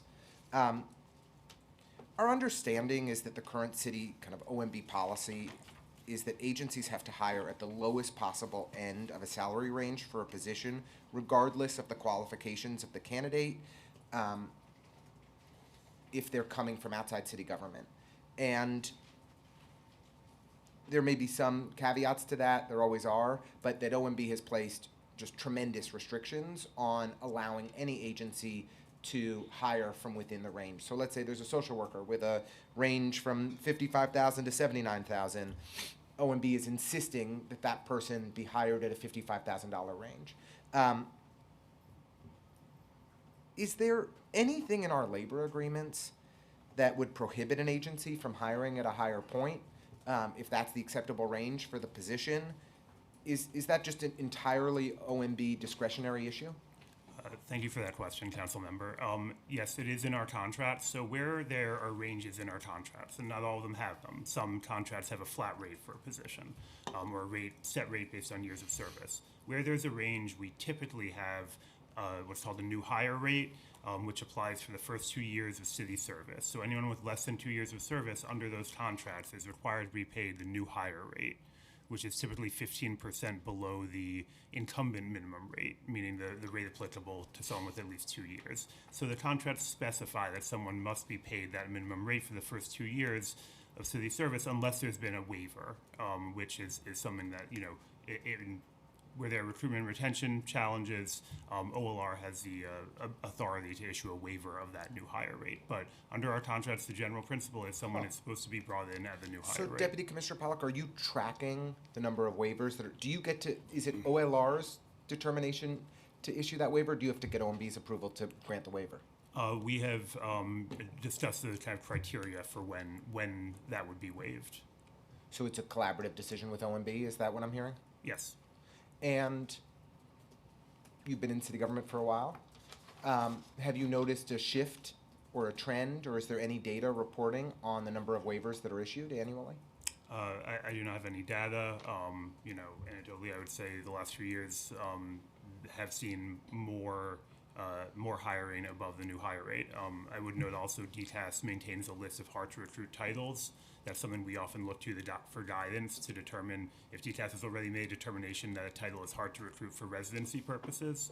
That's illustrative that they may need an exemption from the new hire rate as well. For revenue generating positions? It would depend on the position. There's not an automatic waiver For when our parks are in terrible shape, and we've seen a 35% increase since the mayor came into office in complaints every summer because of the 40% reduction in seasonal employees in the summertime cleaning up our parks, would that lead to a increase in waivers being issued? Yeah, it depends on the recruitment and retention challenges they're facing. We look at data. We try to determine whether it's necessary to recruit. When HRA is unable to process food stamps and cash assistance requests within the 30 days that they're required to do so because they don't have enough bodies, would that inform a waiver? Again, we take into account all the circumstances, but we really focus on whether this is really a place where they've tried to recruit at the new higher salary and have been unable to. Okay. I mean, I think we need more reporting on this. We need to understand when these waivers are being granted and what flexibility agencies have to fill vacant positions. The overarching sentiment I feel from this hearing is there was a recognition a year and a half ago that we were in a hiring crisis, and that recognition is lost on this administration today, and that the urgency that we at some point felt for a period of months from ONB and City Hall to fill vacant positions is gone. And we're just not seeing the progress that we need to see. We're seeing conditions deteriorate in too many places because we don't have the bodies in place. And I don't hear the new initiatives or the sense of prioritization and urgency that we felt 18 months ago to do something about it. So we'd love to dig in and understand that a little bit better. And then I just wanted to also ask you about the hybrid work pilot. How many city employees are currently eligible to work remotely? So I don't have data on the numbers to the employees, and just to give you some background on how the process worked. When the remote work pilot was launched, there was an initial approval process that went through the Flexible Work Committee, which had representatives from City Hall, DCAS, OLR, and others, where they would approve the initial rosters, but that was just kind of the initial pilot. Since then, employees may have been taken out of remote work, employees may have been added, new groups added, so we don't keep a running tracker of how many employees are working remotely. I can tell you, and I do have here the number of agencies that were approved for remote work. What do you got? Give me a moment to find. And I'll tell you, the numbers that I have, because maybe they're right, is 25,000 DC 37 workers and 15,000 non-DC 37 workers. 40,000 total are currently eligible for remote work is the data that we have, but please confirm if you know differently. Like I said, I don't have that data. We can work to get you what we do have. Okay. We have 40 agencies who are participating in the remote work pilot and 31 who have been approved for compressed work. There is a process to actually start the pilot. They have to meet with the affected union, discuss before actually moving forward, but those are the numbers that have been approved. Okay. Well, it's really, I know that Chair De La Rosa has really been focused on this issue. I think it's really promising. Hopefully it will improve retention. How are we tracking the success of this initiative on the remote work side and on the compressed schedule side? So the compressed work side is newer, but the remote work pilot, I would say the primary way we're measuring success is we meet every week with DC 37 as part of this pilot to talk about the challenges we're facing. We're talking to agencies, we're getting their feedback. And as we approach the expiration of the pilot in July, we'll continue to have those conversations and to kind of determine together with DC 37 as well as other unions the best way to measure kind of what our next steps are. And what about the retention data? Is that, I realize it's one data point, things change, there are different factors that inform retention policies and people's decision to stay in their jobs. We saw a huge exodus from the city workforce, in 2022 and kind of at peak COVID times. Or maybe it was the new mayor, I don't know. I'm guessing it was COVID. But how are we, is that being closely monitored, and is that informing our decisions to expand it or reduce it, or is that not the primary thing that we're looking at? It's certainly going to be something we look at. It's hard to determine, you can't kind of separate out all the other factors that have taken place. I do think there's been an improvement in the city's attrition rate, but at the same time we were doing this, we also settled our contracts and did a lot of things on compensation that I discussed earlier. So it's hard to determine what had what impact, but we will certainly look at attrition rates, retention rates, and the feedback from the agencies and employees in determining whether it's having the desired effect. Thank you. And I'd like to kick it back to Chair De La Rosa. Thank you. I have two questions. One is on the 2-for-1 hire model, which is still in effect, is our understanding, correct? Still in effect. Is there a timeline for transitioning back to the normal hiring practices? So 2-for-1 is the OMB policy, so I don't have insight to answer that question, but we can definitely take it back. But I imagine that there's communication as the hiring arm of the city between you all and OMB on this policy, or is it kind of just like dictated down and that's it? OMB manages the process, so they would, best be able to answer that question. Okay, well, we'll get in touch with OMB about this. I think that in a time when we're seeing such high vacancy rates, it would be important for this council to understand where the 2-for-1 hiring process is still in place, where are the exemptions to that rule, and in addition to that, when is a timeline to lift it? This policy was made under the guise of, we're in dire fiscal straits. This council has a position on how dire that strain is. And what we do know, and what the position that I've taken as the chair of this committee, is that it is past due time for us to have a robust workforce that delivers services for our city. And this is a hindrance to that. You have to wait, for 2 people to leave to hire 1 person back. The math is not mathing. So we need to make sure that we get folks hired. And especially in these agencies. We have the numbers here. The Taxi and Limousine Commission, 26% vacancy rate. And what we're hearing is that Vision Zero, which is supposed to be one of the hallmark, projects of this administration and the previous one, is where we're seeing the impact to the TLC, where the reduction of summonses for traffic safety violations is reduced. And obviously, we can't preach that we're a city that puts safety first and then pedestrian and traffic violations are going unaddressed. The Department of Finance, as we heard, a 17% vacancy rate at this time. The Department of Probation has a 16%, almost 17%. DCAS has a 16%. The Department of Corrections has almost a 16%.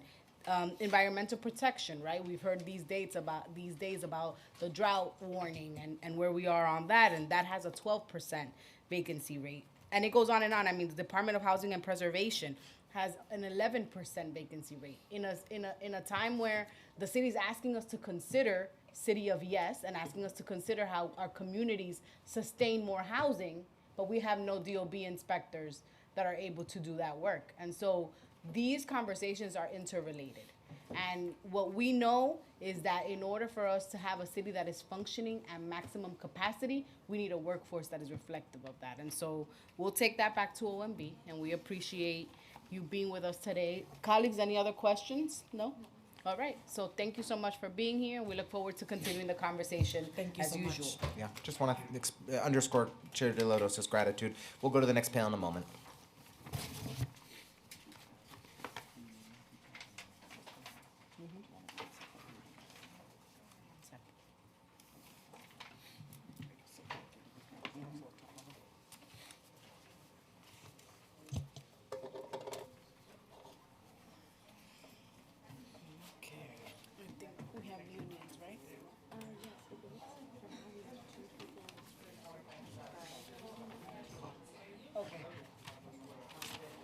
Are we gonna call them separate?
I'm now going to open the hearing for public testimony. I'd like to remind members of the public that this is a formal government proceeding and that decorum shall be observed at all times.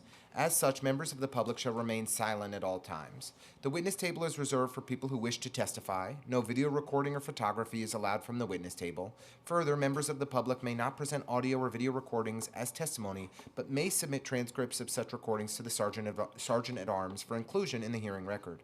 If you wish to speak at today's hearing, please fill out an appearance card with the Sergeant at Arms and wait to be recognized. When recognized, you will have 3 minutes to speak on today's hearing topics.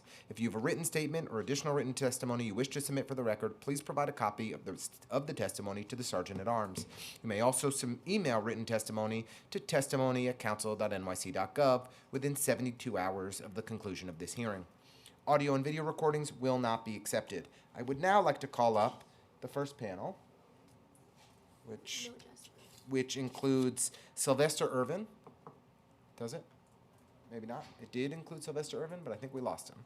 Who is a local 983 member from DC 37, an associate park service worker. Maybe he's in the bathroom.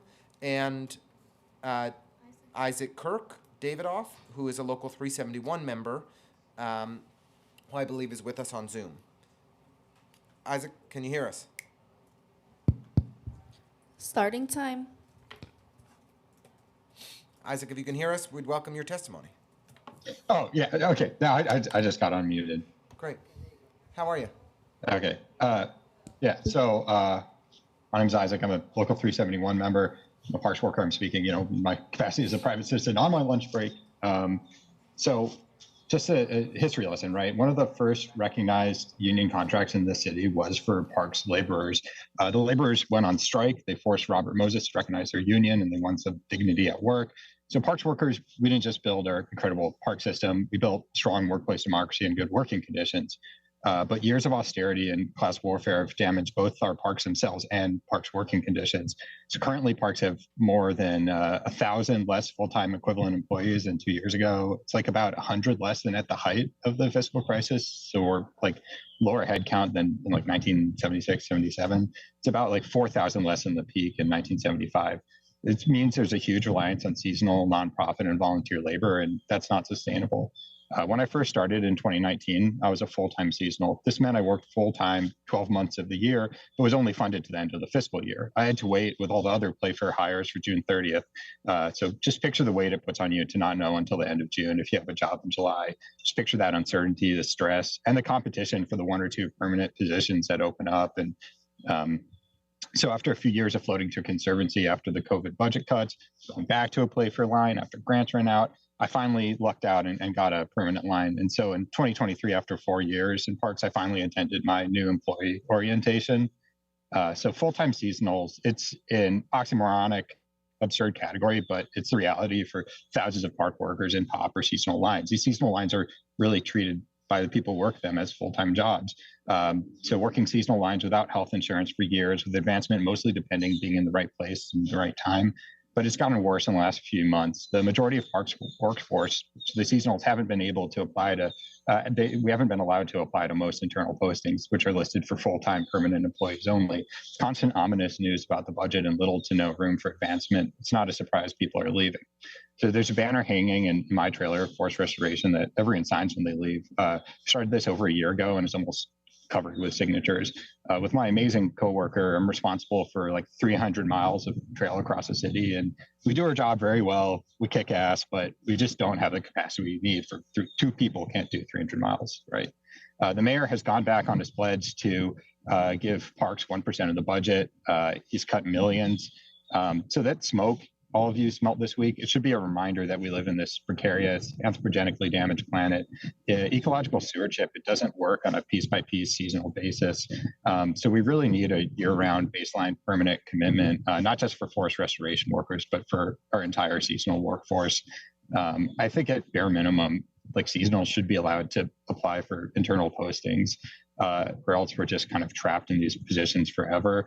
But really, it raises a lot of questions of why our parks rely on temporary seasonal funding when we really need like a permanent long-time condition, right? I make, steps. I make really strong structures. They're built to last. And I just want the city to like treat workers with the same respect that we treat our own work.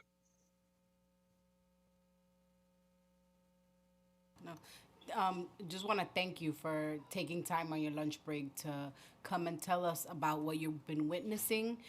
It is our full intention, to work with our colleagues, Councilmember Ressler, but also our Parks Chair, Councilmember Krishnan, to dig in a little bit deeper into what's happening in our parks. And, I represent Inwood, and you heard the DC 37 President Henry Garrido Executive Director talk about what's happening in Inwood Park. And so I'm grateful, but I'm more grateful this week for the work of parks employees across our city. And so I just want to express some gratitude and thank you for giving us a glimpse into what is happening. Yeah, I really want to echo Chair De La Rosa's sentiments. We've got, there was no greater disappointment for me in the last budget than the cuts that Mayor Adams insisted on to the Parks Department. And we quite simply cannot accept them for any longer.